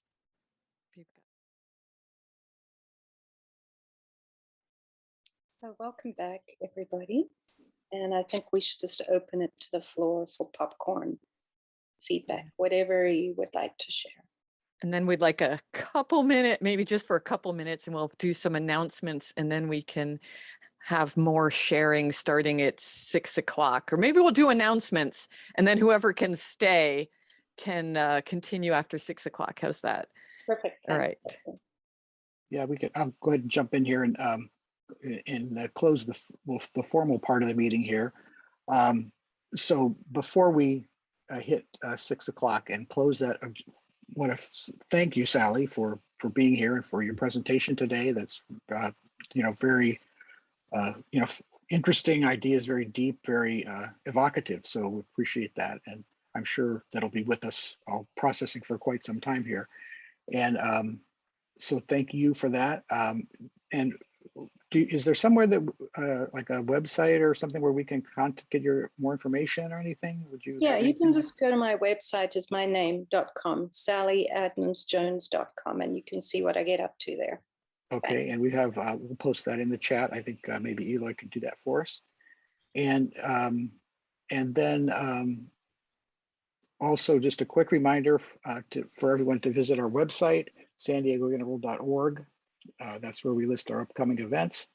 And Eloy is going to give us a little information on upcoming events here. So if you're available, Eloy, want to just tell us about what's coming up? Yeah, I'm going to put Dr. Sally's link in here first. Okay, so what we got coming up on the 23rd of April, so in 2 weeks, this is a special session of San Diego Integral to include our European friends, make it more time accessible. And our presenter is Ria Beck, the author of the book Collective Presencing, and she's going to be giving us an introduction to collective presencing and leading us through practice. Collective presencing has been a really powerful WeSpace tool for me, and I'll post all the links to these events. But the 23rd at 10 a.m. Pacific, so that's a little bit different than we usually do. So please make a note of that. And then on the 14th of May, we have WeSpace and the highly sensitive person with Dr. Tom Habib. And then the Integral European Conference takes place May 25th through 29th. I'll post a link for that too. Many of us attend that, and for our June meeting, we're going to be doing a recap or a review of the highlights of that conference. So those of us in San Diego Integral that attend will make notes of the sessions that spoke to us the most, and then share that with the community. So you'll get if you don't go, you'll get a taste of it. And even if you do go, you can't attend everything. So it's good to see what spoke to other people. And then as Jerry said, we have our San Diego Integral website where we take donations, and I'll be posting those in the chat right now. So that's it for the announcements. All right, thank you, Eloy. Okay, and so it's just a couple of minutes till 6. What we'll do at this point is we're going to close the formal part of the meeting. So some of you, if you have to leave right at 6, thank you for coming, and I hope you enjoyed it. And again, check out the website or Meetup or Facebook, and you can catch the recording in a couple of days if you're interested in that. And we'll move into the informal part of the meeting, which is we refer to it as like a social time, or just a time for us to kind of get together and continue the discussion. So again, goodbye to those who are taken off, but you're welcome to stick around for another half hour to an hour, depending how it goes. So we'll start that now. And I think maybe a lot of times we like to kind of kick it off with a question or a reflection. And I think, Tom, do you have something ready you'd like to kind of kick it off with, the informal part here? Yeah, I mean, Sally's given us so much to digest and think about that I'm pulling a little bit of out that we can use. So if the yin and yang helps the emergence of the creative, and she tells us it's activated sequentially with yin, the stillness. Kathleen Andrews was saying, in the stillness is the sacred of what wants to emerge. And then it's activated by the yang. So if the yin and the yang is what brings forth the emergence, would it be fair to say that communion in agency is the method it becomes manifest? So I'm bouncing off a little bit of Shara's comments of why there aren't more integral presenters. To be a little bit controversial, nice and juicy piece. Larry will like this. And I can tell you, working with the Integral European Conference, there aren't enough women that apply. So, if the masculine is informed by the feminine, is it fair to say that the feminine is activated by the masculine? I wonder if Sally would say it both ways, because it is a dynamic interplay. I like that binary energy it creates, and what should emerge is what's needed in that moment. And then one other comment, if I haven't angered anyone yet. I swore that masculinism was going to occur already, but we haven't had masculinism yet. We've had 45 years of feminism to the benefit of everyone. But until men really integrate and get real about women, we haven't seen that dynamic interplay. Most men are running and hiding, perhaps what I should be doing at this moment. But we haven't seen this binary interplay yet.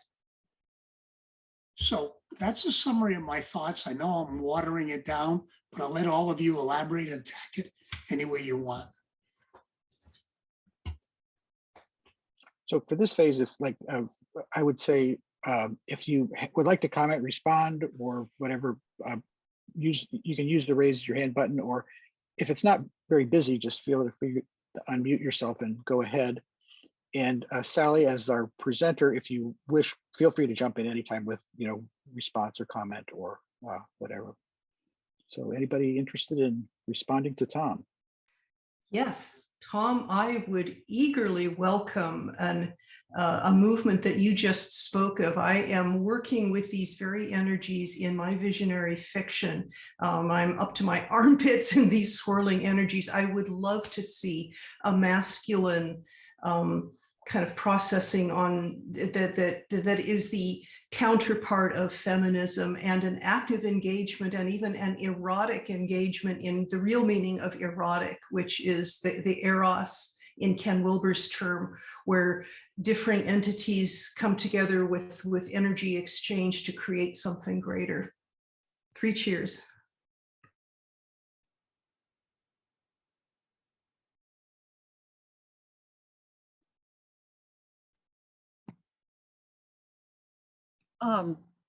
I'm curious, maybe I'll ask you and Tom, because my older daughter is about to have a baby in July, and I realized like amazing things about being the grandmother. I had this vision of being like now a bead along a chain, where there's really a future that I hadn't sensed or sensing in a different way. And I realized that's one of the things about like I'm feeling that comes from the feminine side of sort of being a grandmother. So I'm wondering, like, it feels clear, like in these several decades of having feminism, like to have me be able to realize what it is about my femininity. And I'm kind of wondering what it feels like and how it expresses, like, say, being a parent or what being male sort of means. The masculinity, that it's not just strength, because there's strength that's feminine. Like, but I'm not trying to put masculine out of the corner, but it's like, I feel like at this point, there's a little bit less discussion about what's there. So I'd love to hear.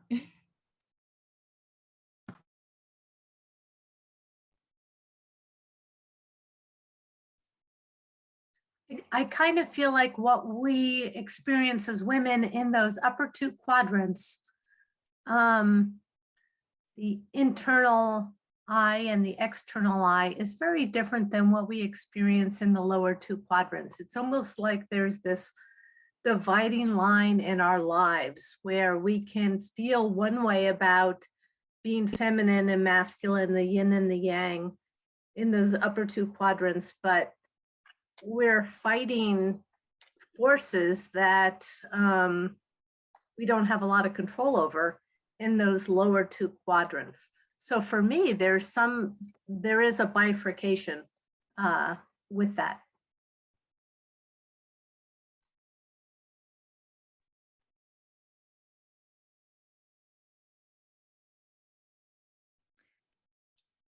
Christine, would you say more about what that difference is for you, how you show up in the upper quadrants versus how you show up, Yeah. generally speaking, in the lower quadrants? Yeah, thanks, Larry.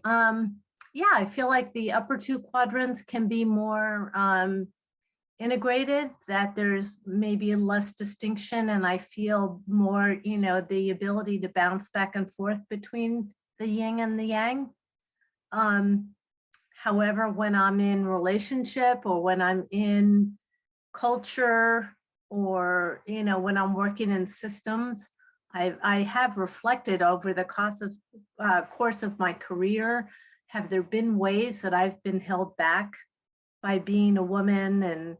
And it just feels different in that there's more forces and more power going on in those lower two quadrants that I don't have control over, or I cannot, be the sole directive of. Whereas in the upper two quadrants, where I can flow between the yin and the yang, is more up to me.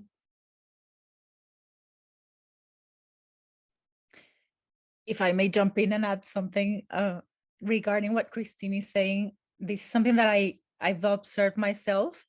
And I mean, it's probably something totally different from what you're meaning, or it's on the same line, but I don't know if it's from this same component of the essence of the feminine that it seeks to include. So the skills that we need, like from one stage to another, are not so individualistic, and actually need like a collective change to be able to be embodied and addressed, or actually lived, right? And from a very objective day-to-day thing, it's like women, let's say in the workforce field, feel sort of stopped until there are certain conditions that need changed. And like, let's say work hours, or the classical maternity leave. So we need to address also the collective, and not just, oh, it's all in your mind. You need to just step up, to just speak up, to just this idea that it's an individual thing. And I don't know if it's a part of, again, this inclusivity that comes more from the feminine than the masculine, that we're like needing to address also other collective issues.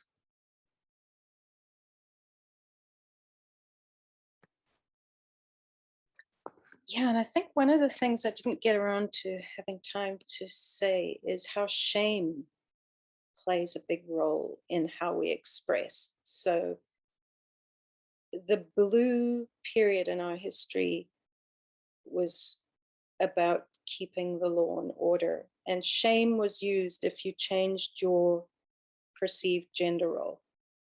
So that is really ingrained for men in particular. They are shamed from the minute they're born. Their dads shame them, their brothers shame them. They get hazed at school if they show their yin. So what men are up against, right? And we weren't quite ashamed. We were shamed quite a bit, actually, if we had a voice or an opinion, but men, it's just this deep shame. And so there's a bypassing of green. I noticed that to express their yin, the cost is to be mocked, expelled from the tribe, not be sexually attractive to women. That's what they fear. That's actually not true. As women, are more and more integral. We love integral people. But that's the risk men feel is, oh my God, I just can't. The cost is too big. It's very difficult. Men are going through a very difficult time right now. And I really feel for them because they don't have the support structures we've built for 50 years. Women have been getting together to build spaces where we can practice our orange. And now we're stepping up. We've practiced our voice. We're coming forward. We entered the workplace. But men don't have that support structure. That's why men's work is so important. Because it's in community that we get the confidence to face that fear that we will be rejected if we go into our opposite. Yes, Ellie, I agree with you about the men's work is important, but not the old drumming circles of 20 years ago. And to Tom's point, that we had feminism, that whole movement of the feminine in the world, and it's like the work for men beyond drumming is still a little bit iffy in terms of how it's showing up as a movement. Like, what is healthy masculinity? What is sacred masculinity? And it's almost like the women need to drive that. The men seem to be in their own way somehow, generally speaking. Yeah, I would agree, Larry, that Wilbur was very clear that patriarchy was not imposed on us. We co-created it. And now we're co-creating each other again. And women are pushing men. We're pushing them. We keep saying, you've got to expand. This is not working. And how they hear that is, oh my God, she's shaming me. So I'm just going to go right back to Blue and say, you're not sexually attractive if you say those things. So then we get into the shame spiral. It's very difficult times right now. How women are calling men forward to grow is not very kind or nice. So why would they respond? As if we're shaming them, saying you're not showing up like we want you to, that's not helpful. So we need to get over our anger for what's happened to us through our history. We need to heal that so that we can call men forward kindly and with support. Because right now we're just mad as snakes. That's not helpful. Because women really have the power to pull men forward individually and collectively. And the challenge for men is there's a great Friends episode where Bruce Willis plays some sensitive guy, where Rachel is the girlfriend. And she wants him to be more expressing his emotions. So he does it in a way that's just really unattractive. And the whole episode is about how unattractive she is to him being emotionally expressive, which is what she wanted. And that's to the point of, or what that's to your point of how do men do it in a way that it works? It's the women receive it, other men receive it, it's received, it's accepted. It's still very gray area. It's untested, not tested enough territory for men to play in. And yeah, there's shaming issues that still come up. There's the unattractiveness of the man who's too feminized. It's tricky territory. And something I've told my friends for years who've had problems with women finding their power. I said, a challenge that men are having is trying to find their footing around women who are trying to find their footing around power. So the women aren't sure how to do it, and they're trying to find out how to do it. They're getting better at it for sure. And the men are trying to figure out how to navigate it and all of that. It's like, so it is what it is. It's going to be that way probably for quite a while yet, but oh well. Yeah, I've- I even I've- love the role of shame. I never considered that, Sally, but that's very real. Like I do some work on helping people find partners, their second partner in life. And, you know, we look at what they've been through, how it didn't align with their developmental history, and try to get them to the next step in picking a partner. But here's one of those old inhibitory things that confuse the hell out of men is when they start listing traits, this idea of men being taller than women, what the hell is that got to do with the price of bread in China? But, you know, and you ask a woman, well, I just feel more feminine, protected by it. So it's even the non-verbal things that we haven't quite evolved away from that, you know, are inhibiting this evolutionary emergence. Yeah, I'd like to say something about a small movement I see with some men I know, where it's guys that have gotten into fatherhood, and the fatherhood is moving them to being a greater role model, and it's bringing other men along that, like myself, I've never been a father, but I'm feeling the influence of these guys calling us out and well, calling us in, I guess, to a more whole and healthy expression of masculinity. Sorry. Suzanne, please go on. I actually see that in the younger men, the generation of my sons and son-in-laws. They're far compared to our parents. It's amazing how integrated they seem to be with both being men and rough and with their boys or whatever, but also gentle and emotional and capable of responding in a way that just always delights me to see. And I think these are educated men, granted, but still they're modeling something that we can be hopeful for. I agree with you, Eloy, really. Maybe we have a hard time managing this, you know, after whatever, how many years we have practiced or been shamed in another way. But now these younger folks can do it. I think one of the major stumbling blocks we're up against is that, as we said, the brain is bilateral, and the external focus was men's work to save us from danger and to kill things, to feed us. So men are finding it very difficult to do the internal gaze. That's not natural. So how does one do therapeutic practice and self-awareness when the gaze is external? Women have had the internal gaze from the right brain. The interiors is much more easy for them. So then growth is easier because we can do the work more naturally. So there's that. That's a really difficult evolutionary problem for men, is to turn the gaze inwards. It's not easy for them.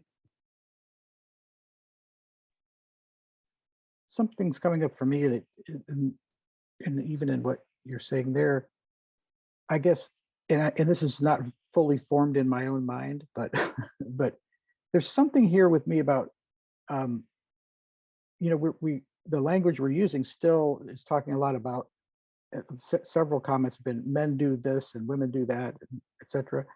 And you know, like right now in our culture, there's this huge, you know, controversy about where people about like gender identification, and I guess the thing that shows up for me is something present in my life, which is like I have never been accused of being an alpha male, you know, so I'm not on the masculine pole of things, and just never have been by inclination.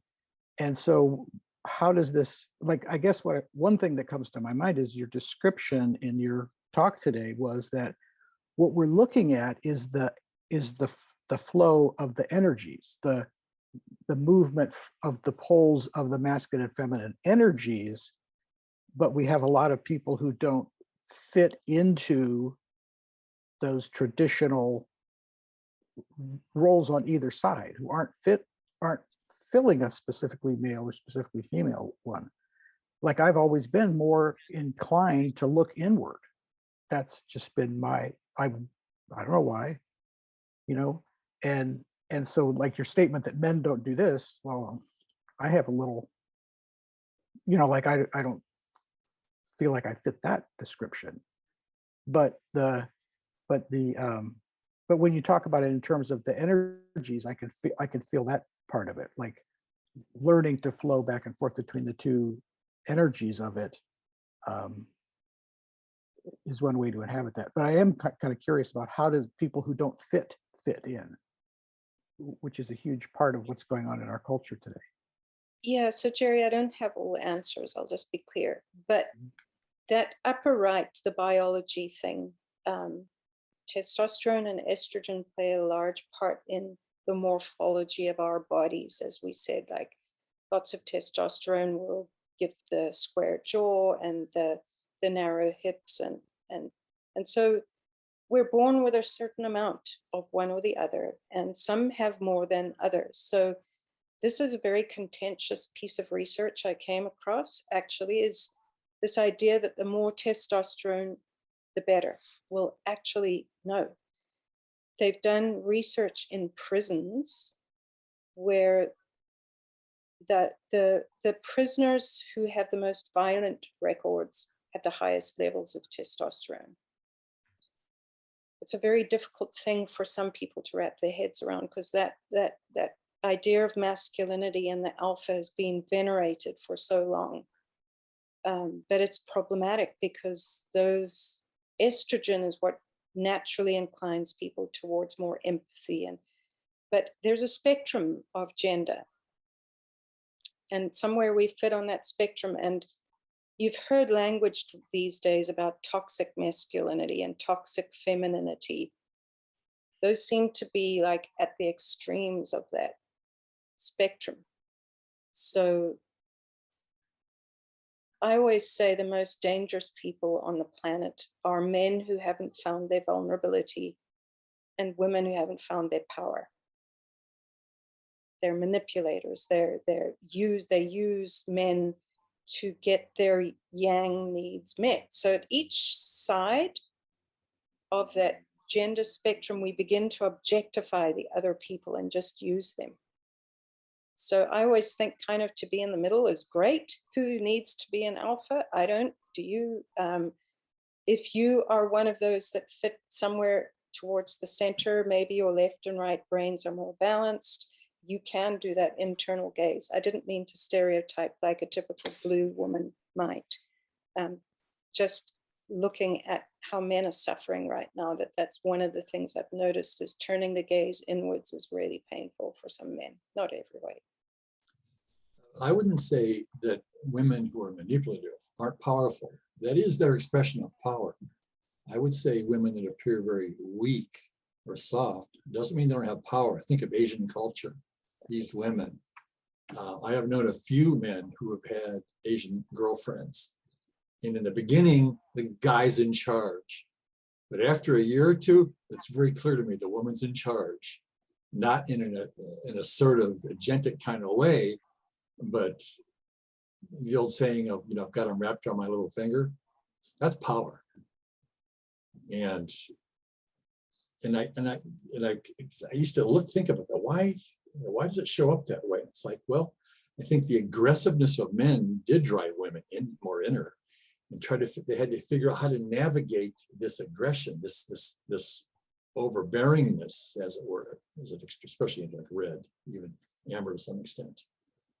And so they had to get smart and sly, and a pejorative term would be sneaky, but it's descriptive, indirect, and they got good at it. That's power, and more power to them. And just generally noticing that people do what they do to survive. That's what people do always. That's the bottom line. Yeah. Yeah. That would bring me to thinking that actually green and turquoise teal developed during peacetime, when the world, or at least Western society, did need men to be soldiers. I mean, okay, most of men didn't have to. But when I'm looking now at the news and I see Ukraine, men 18 to 60 stay in, women and children out.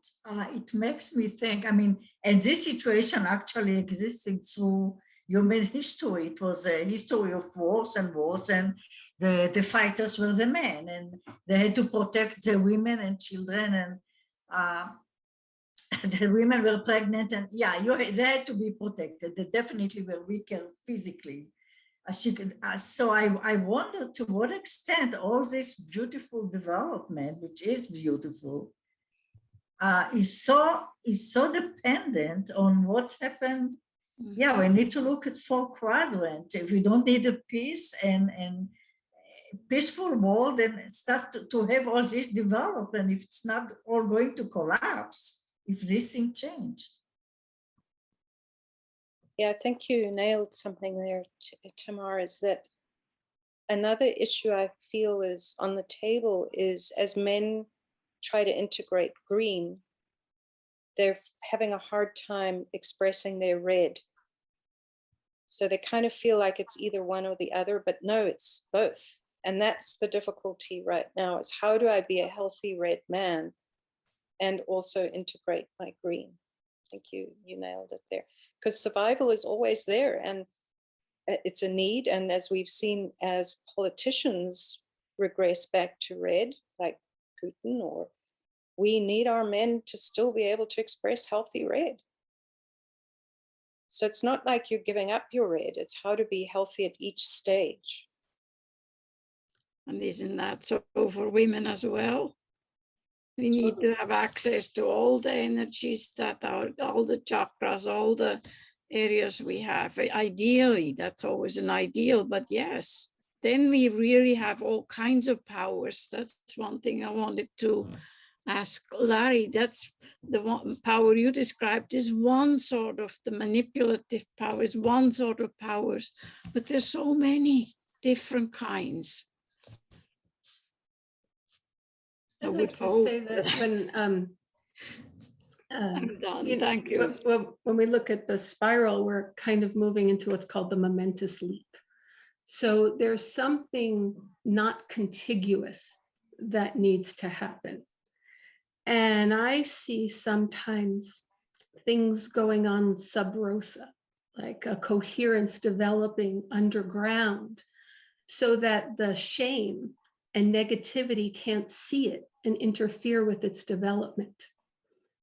And I have teenagers, and my teenagers express incredible gender fluidity, incredible sexual orientation fluidity as a norm, not as a learned from the cohort. It comes, a priori from they started manifesting this from their own essence as very young people. So something is emerging and evolution is forward. And where we are always looking at the non-dual, and these children are showing up and saying with their I am consciousness, I am non-binary. That's actually how they're identifying as a starting point. So in a way, I have to do what's mine to do, but I almost feel a little anachronistic. Like I'm very interested in women's rights and I'm very interested in equality. But these kids are leapfrogging that by transcending gender binaries altogether. And so that's something I'm observing and have the privilege to actually get underneath it and support it in my own kids. I find it very hopeful, but very different, and can even show me my limitations of my progressivism, which I never thought would happen. But I'm starting to be the old guard in some ways, and they're helping me actually be led by what they're demonstrating, which is quite extraordinary. Yeah, and I mean, as we've been taught through spiral dynamics in particular, that we respond to context. That's how we evolve, that the context changed, we change, then we change our context. And there's this dynamic. And if you look at overpopulation, there's this new pressure. So we used to have to be clearly defined in a binary to keep reproducing for the survival of the species. But actually now we're facing another problem. So maybe we'll start changing in all sorts of ways where reproduction is, in fact, fertility rates are dropping dramatically amongst young people. So there is definitely something going on. I mean, that could be toxicity. It could be, EMF from computers. We don't, sitting on, their genitalia, the magnetic and electric fields. We don't know why that's happening, but the number of young people going for in vitro is just escalating like crazy. Something's going on. And then there's the way that people are fluid, and reproduction's not even a thing that comes into their language anymore because the cost of housing. And we're going to have to respond to this new pressure of population for a start.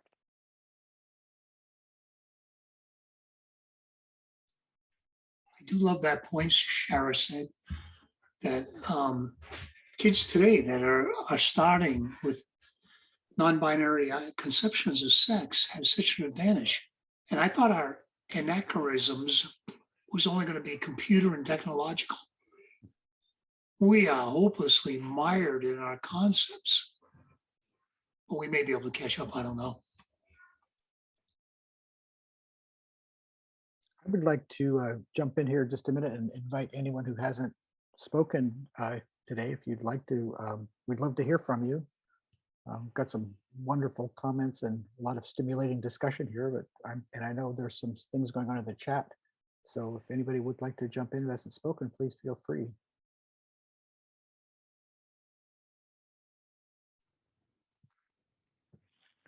Hey everyone, Stephen.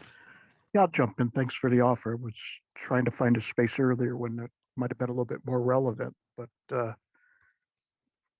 that's my receptive part, I guess. I don't know, I think it was Tom talked about fatherhood.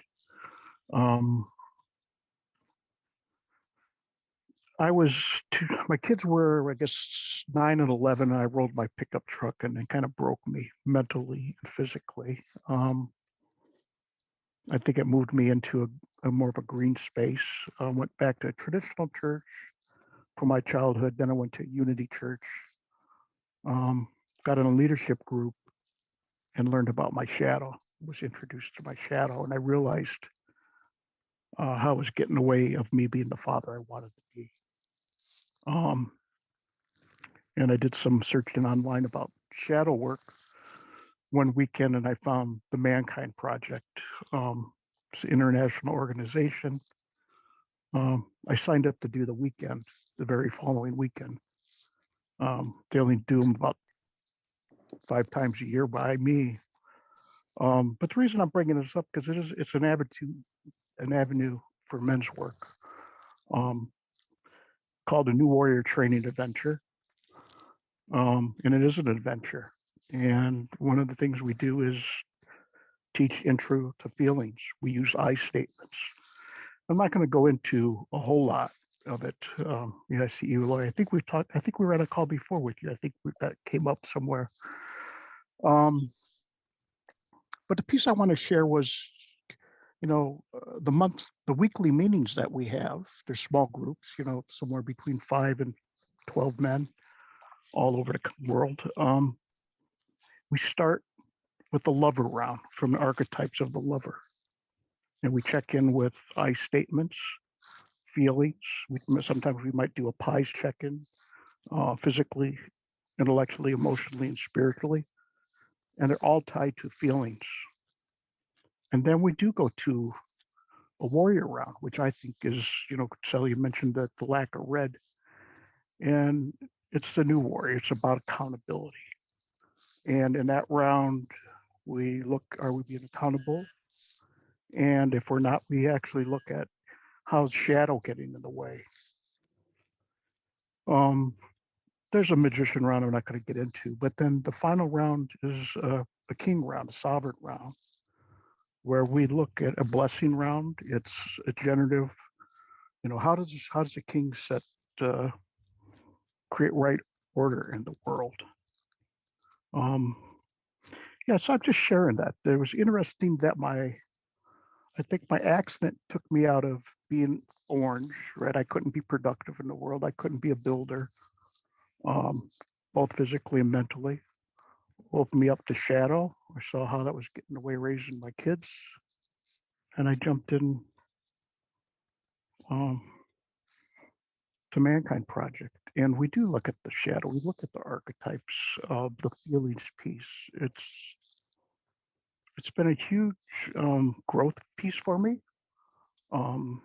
Mankind Project, I think in 2004, started looking at spiral dynamics. We have an integral training in there.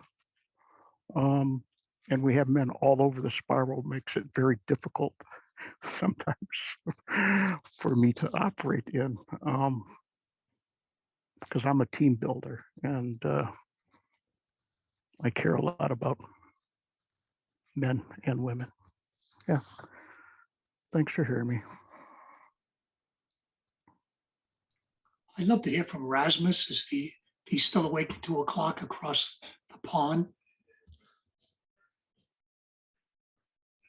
I don't see him here. Rasmus, he's down the bottom of the screen.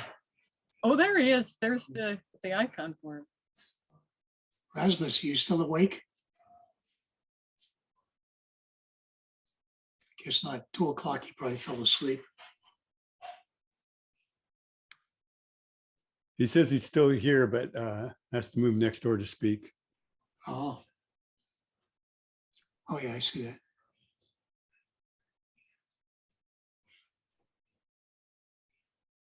How about Helen?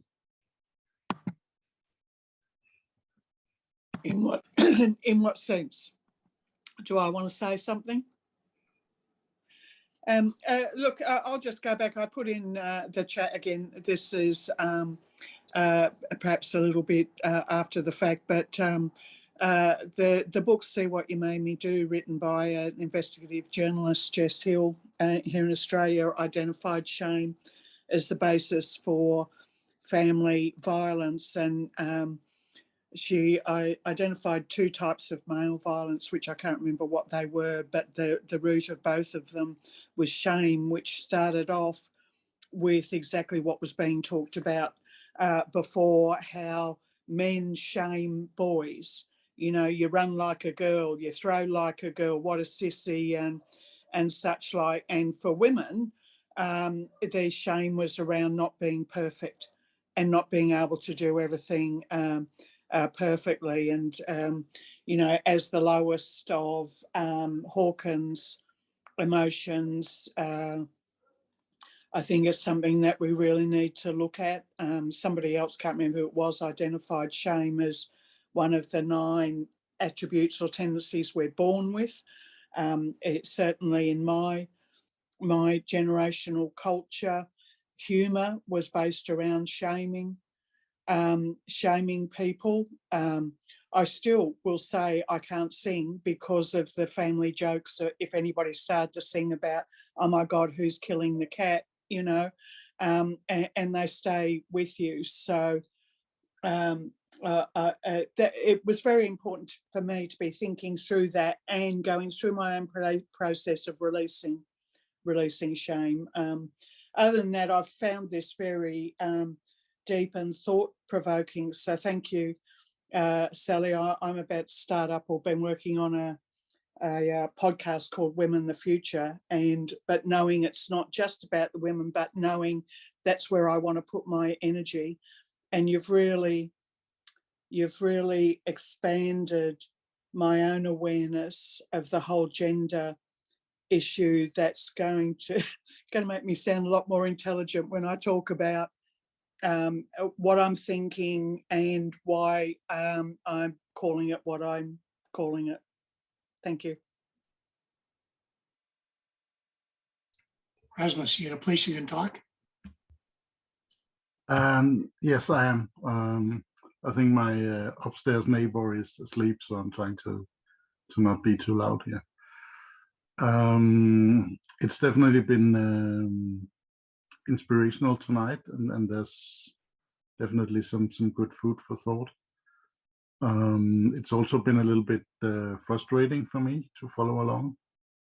I'm at a place in my life where I'm looking very much into my own gender identity, and I think it's very much like you talk about this part of second tier of looking at different parts, and that's how it started for me. And then at some point I kind of realized that it was more than just looking at parts for me, and that is definitely an interesting journey, and one that it's been going on for almost 15 years, but I still feel like I'm in the beginning of it.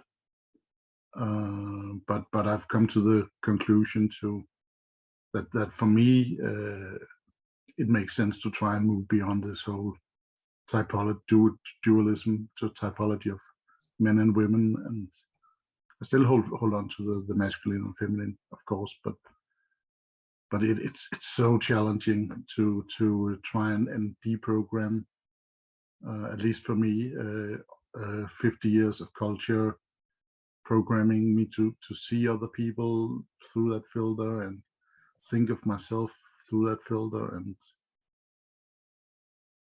so yeah, like Shara was sharing about, I'm so much in awe at the young generation of what they are doing and what they are creating for the rest of us.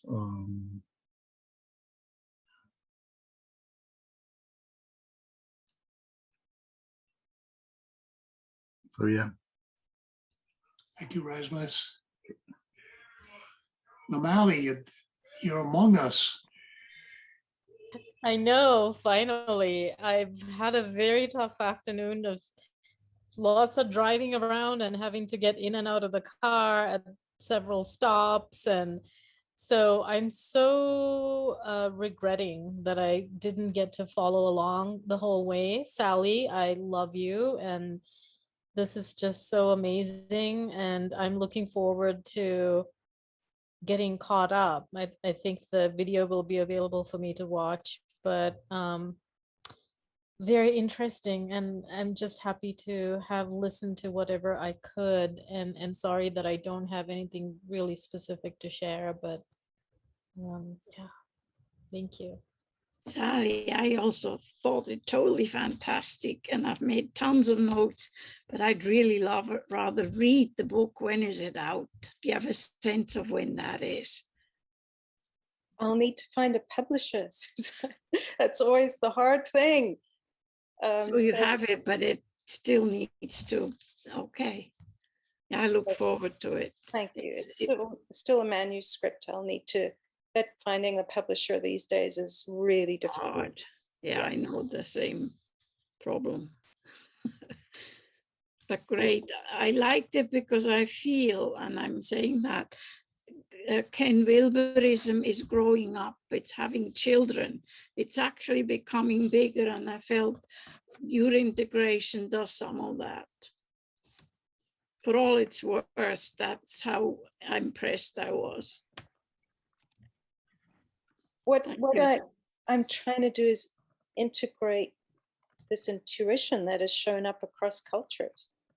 That's what my job is to notice this has shown up everywhere. So there must be some underlying value that each culture appreciates about this. Oh, yeah, Sally, I'd forgotten to mention when you were talking about procreation, and it sounds like you had worked with Mark Newcheck, and then Barbara Marx Hubbard had the concept of moving from procreation to co-creation, using that kind of, I would guess, the tantric energy to evolve from the one to the other. Yeah, she came up with that delightful and easy, catchy thing, role mate to soulmate to whole mate. That's how relationships have changed. But Tom goes into it beautifully in depth. So that's probably simple, oversimplified for the work Tom does. But Barbara coined that, and it's quite lovely that relationships themselves have evolved and what we want from each other. And now we want everything from each other. It's so complicated. Well, part of the complication is not only wanting everything from each other, but wanting to give everything to each other. But not everybody wants that everything that everybody wants to give. And we're trying to sort all that out, navigate that territory. I mean, if you think about it, initially, we just needed that basic job. Men needed to bring home the meat and women needed to provide the children. And there was a harmony and we survived. Then we started needing emotional connection, the soulmate thing. So we had to expand. Now we want communication. We want you to stay home for dinner and talk to us. We want to discuss the day at the office. And now there's the idea that Barbara introduced of wholemate, which is, and Martin Uchik picked that up and ran with it, is now we want to start impacting the future together. How do we combine our talents to change our culture? That's a whole new level of demand from each other. And so we have to be integrated at all the chakras to do that, or all the stages. It's a very complicated and demanding thing we want from each other now. And especially in the regressive world that we're in right now, with, as Wilbur points out very nicely, the more stress we have, the more we tend to regress into the lower stages.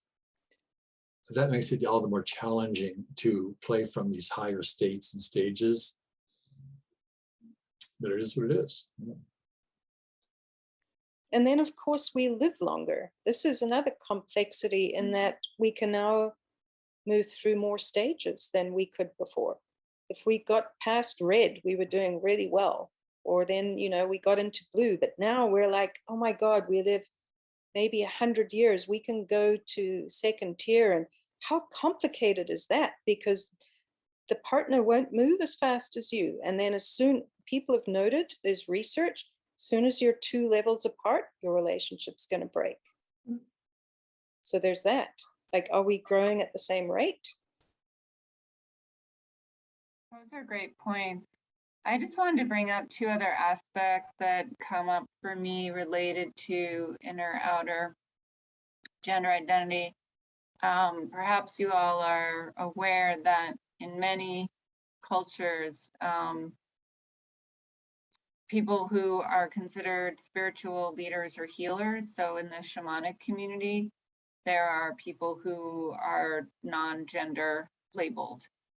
And some of the communities were the wounded healers, so people who were not born normal, so to speak, so they weren't going to have a family life, or they weren't going to go off and do the hunting or be able to bear children. So I think it's kind of like, when is that a burden, and what is the magic essentially that's available when someone has that duality. The other thing that I've been studying extensively is the role of hormone levels and the autism spectrum. So there's some really interesting research, especially in Scientific American. And there was a study done, I think the research was in Australia in around 2016, and then it was written up a year or 2 later.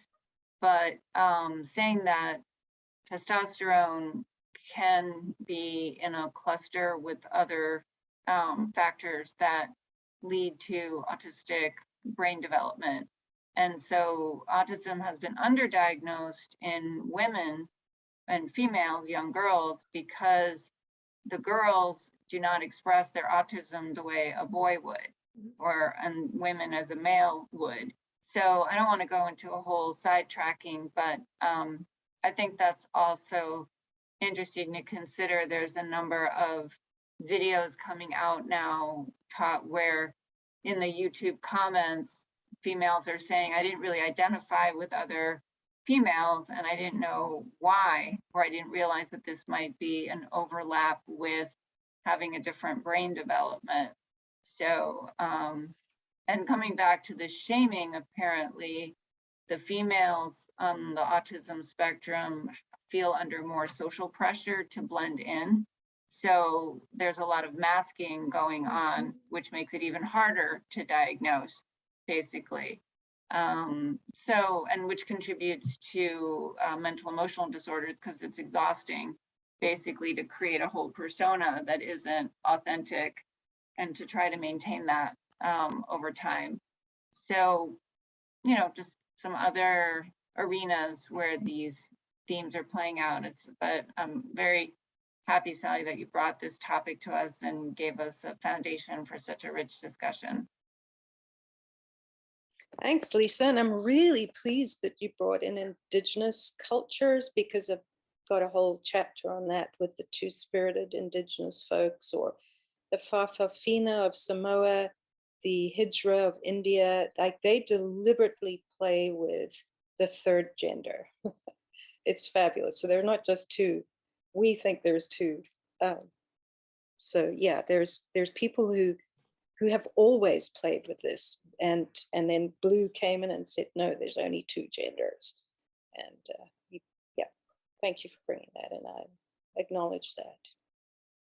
Yeah, I think even the language, like transgender, where we're moving into something new that has a correlate with a certain essence. And I'll share wisdom from my child. So my 16-year-old uses they pronouns, and I'm very supportive, but that cognitive schematic language, I make a lot of mistakes. So one time I made a mistake, and I said, you know, Grace, I'm really apologize. You know, I'm putting a lot of effort into this, but you know, it's just very hardwired, and I'm working with it. But I said, you know what is happening to me? Sometimes I'll be referring to the pronouns of someone I know is cisgendered, and I'll have this moment of surprise and think I made a mistake. And they said, Mom, that's great. You're really making progress. And they said, sometimes, and I'm spiritually oriented. So one of the ways I think my kids individuate, they're like atheists, okay? So they said, you know, sometimes I look at someone who is cisgendered, who I know is cisgendered, and I look at them as if I don't know what their gender is. And they said, I know this is going to sound so weird. I know this is going to sound so crazy. I don't know how to say this, but I'm telling you, I see their essence. And I just thought that was so incredibly powerful. Like, on the other side of this primary binary, we get to deconstruct it all and relate essence to essence. And that is, identity is emerging in our culture right now. Wow. Mm-hmm. And I would say that's not just with the children, with the teens, the kids, it's also with a lot of us here. Mm-hmm. And the challenge we have, us here, being older, our peers, age-wise, aren't so receptive to this kind of evolution or emergence or opening, awakening, whatever. And whereas I think that even the teens and the kids, maybe some of them have the problem with it too, because some are more straight-laced, not straight in terms of sexual, but more conventional, more amber, for whatever reasons. So yeah, it's brave new territory for all of us, for sure. Something's up. Namali, I saw you had your hand up a bit ago. Did you still have something to? Yeah, it's just on gender pronouns. If you work at an institution like Naropa University, where I worked many years ago, you get trained, really very progressive place. It's a small Buddhist university, very, very hyper green. You get trained so quickly that everybody is a they. It's, you don't even think about it. So for me, I've been saying they just very easily. It comes so easily because in this hyper green space, you better not make a mistake. So you just really quickly learn everybody's a they, it doesn't matter. But also I've noticed in sort of integral spaces, there's a resistance. Like there's a real resistance to put the word they, or even just to put she, her, or him, you know, to kind of have these little gender pronouns in our next to our name. You see that often in certain meetings when you attend on Zoom. I've noticed that in the integral spaces, there's a resistance to do that because there is such a shadow for integral with the green. And so it's like this fight, like, no, I'm not gonna do that. And I find that quite silly. But anyway, but I wanted to share something when you were saying, Sally, about how as we sort of keep evolving, the needs for us in our relationships and in our partners are changing. I've always struggled to find a partner here, living in Boulder as a woman of color. It's just sort of impossible. I've basically given up. But there was a man who was trying to help me, and he was asking me, so what is something that is a non-negotiable for you if you were looking for a guy? Like, because there's an ocean of guys, and you can probably find one. I'm heterosexual, and I said, well, this was many years ago, and I said, well, it's important to me that they really get what non-duality is. He just said, well, you just made that entire big ocean into a small puddle. Good luck. But it's true, like what we're requiring of our partners these days, or potential partners, is sort of sometimes ridiculous. Yeah. Yes, Tom can tell you, I have that same challenge. But the cool thing about getting into these higher stages and becoming more transgender, in other words, both genders or above, beyond gender, is I'm less, part of this is probably just getting older too, I'm less caught up in needing to find a woman. It's just less of an issue. I'm very happy and functional being single. I'm very self-reliant, very capable. And yeah, finding a woman that's attractive, and I'm drawn to them, not just in physical appearance, but I'm drawn to them because of who they are. That's still alive and well in me, but I don't have that urgency to go connect up with somebody because I'm attracted to them, as I had when I was younger. My testosterone was a lot higher, and all that. Yeah, and I think, Larry, in our earlier days, we probably outsourced our polar opposite to the partner. So, you know, we kind of start off, you do that job and I'll do this, and we'll specialize. But as we get older, we build those capacities, and then that urgency isn't there anymore either, to have a partner who meets what we can't do, because we can do lots of stuff. Men are cooking and women are changing tires. And so that urgent need is not there anymore. We now want a partner because they can take us further in other ways. And I find the awkwardness, as I'm self-aware, that if I see if I'm in a situation where I can sense some attraction, now I find myself having to think about it. Do I want to approach? Do I not want to approach? When I was younger, there was no thinking about it. You just approach. You're thinking about maybe how to approach, but you're thinking about approaching. So whereas now it's like it's an option. It's like I'm pondering, you know, do I want to deal with this? Do I want to engage? Do I want to, maybe not. Hey, sure. I wanted to, I put something in the comments earlier when you were talking about your children and the idea of the gray swan event kind of thing. And it seems like there's some like subtle things going on there that we can't even guess where that's going to go. I was wondering if you have more of a sense, or if anybody has more of a sense of that. Then can you explain the gray swan to us, Eloy? I'd love to know what that is. Well, there's the black swan thing where something unexpected could happen that changes everything, or the white swan that can impact everything positively. But the gray swan thing is like, we don't know. we don't know which way it's going to go. Anyway, I'm feeling into like there's something really powerful and profound happening there, but it's hard to guess what it is, where it's going. And I certainly don't know, but I have a feeling it's more like the black swan and the white swan are like creating a griffin.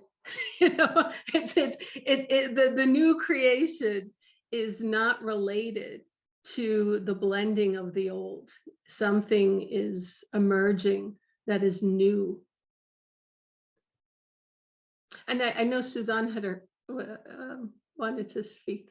It was to something Sally said earlier about the research about splitting up at later stages. We actually have a different kind of research that says it's only happening when the one partner is conventional, the next is early post-conventional, green, I guess you would say. Then the splitting happens because the green cannot yet tolerate the earlier, but later stages they can see the beauty in the one who is not as evolved, and they go like around and connect with those who can reciprocate. Yeah, what you need more that your partner cannot give you. But it doesn't break the relationship because compassion also comes on board. So I don't know where you got your research. This is my observation. And it's a little bit nicer and more positive. That's really important to know. I think it was Martin Uchik that made that map of the, I'll have to find it. Yeah, I saw it, that one. No, there's another one where he puts all the stages in two axes, and how if you move more than two, it's not going to work. We haven't seen that one, but I'm really glad to hear that you think that, Susan, that if you develop beyond green, there's more likelihood again that you will stay. Yeah, more compassion, more capacity to see the other as other and not reject it because it is other, to actually see the beauty it brings to your relationship. And see yourself in that at that level too, right? Like yeah, you would know that you'd been there, and that's totally a beautiful thing to be. Yeah. Well, folks, we're at an hour past the meeting here. It's probably time to wrap up. Sitting for 3 hours is probably enough for most of us. I don't know. Bedtime. So I'd like to once again thank Sally for your great presentation and wonderful discussions. Thanks everybody for participating. And I think we will call it a day here and close it up soon. So thanks everybody. Thank you, everybody. Thank you, everyone. Good night. Thank you. Thanks. Love Good you all. night. God bless. Good to be with you. Bye-bye.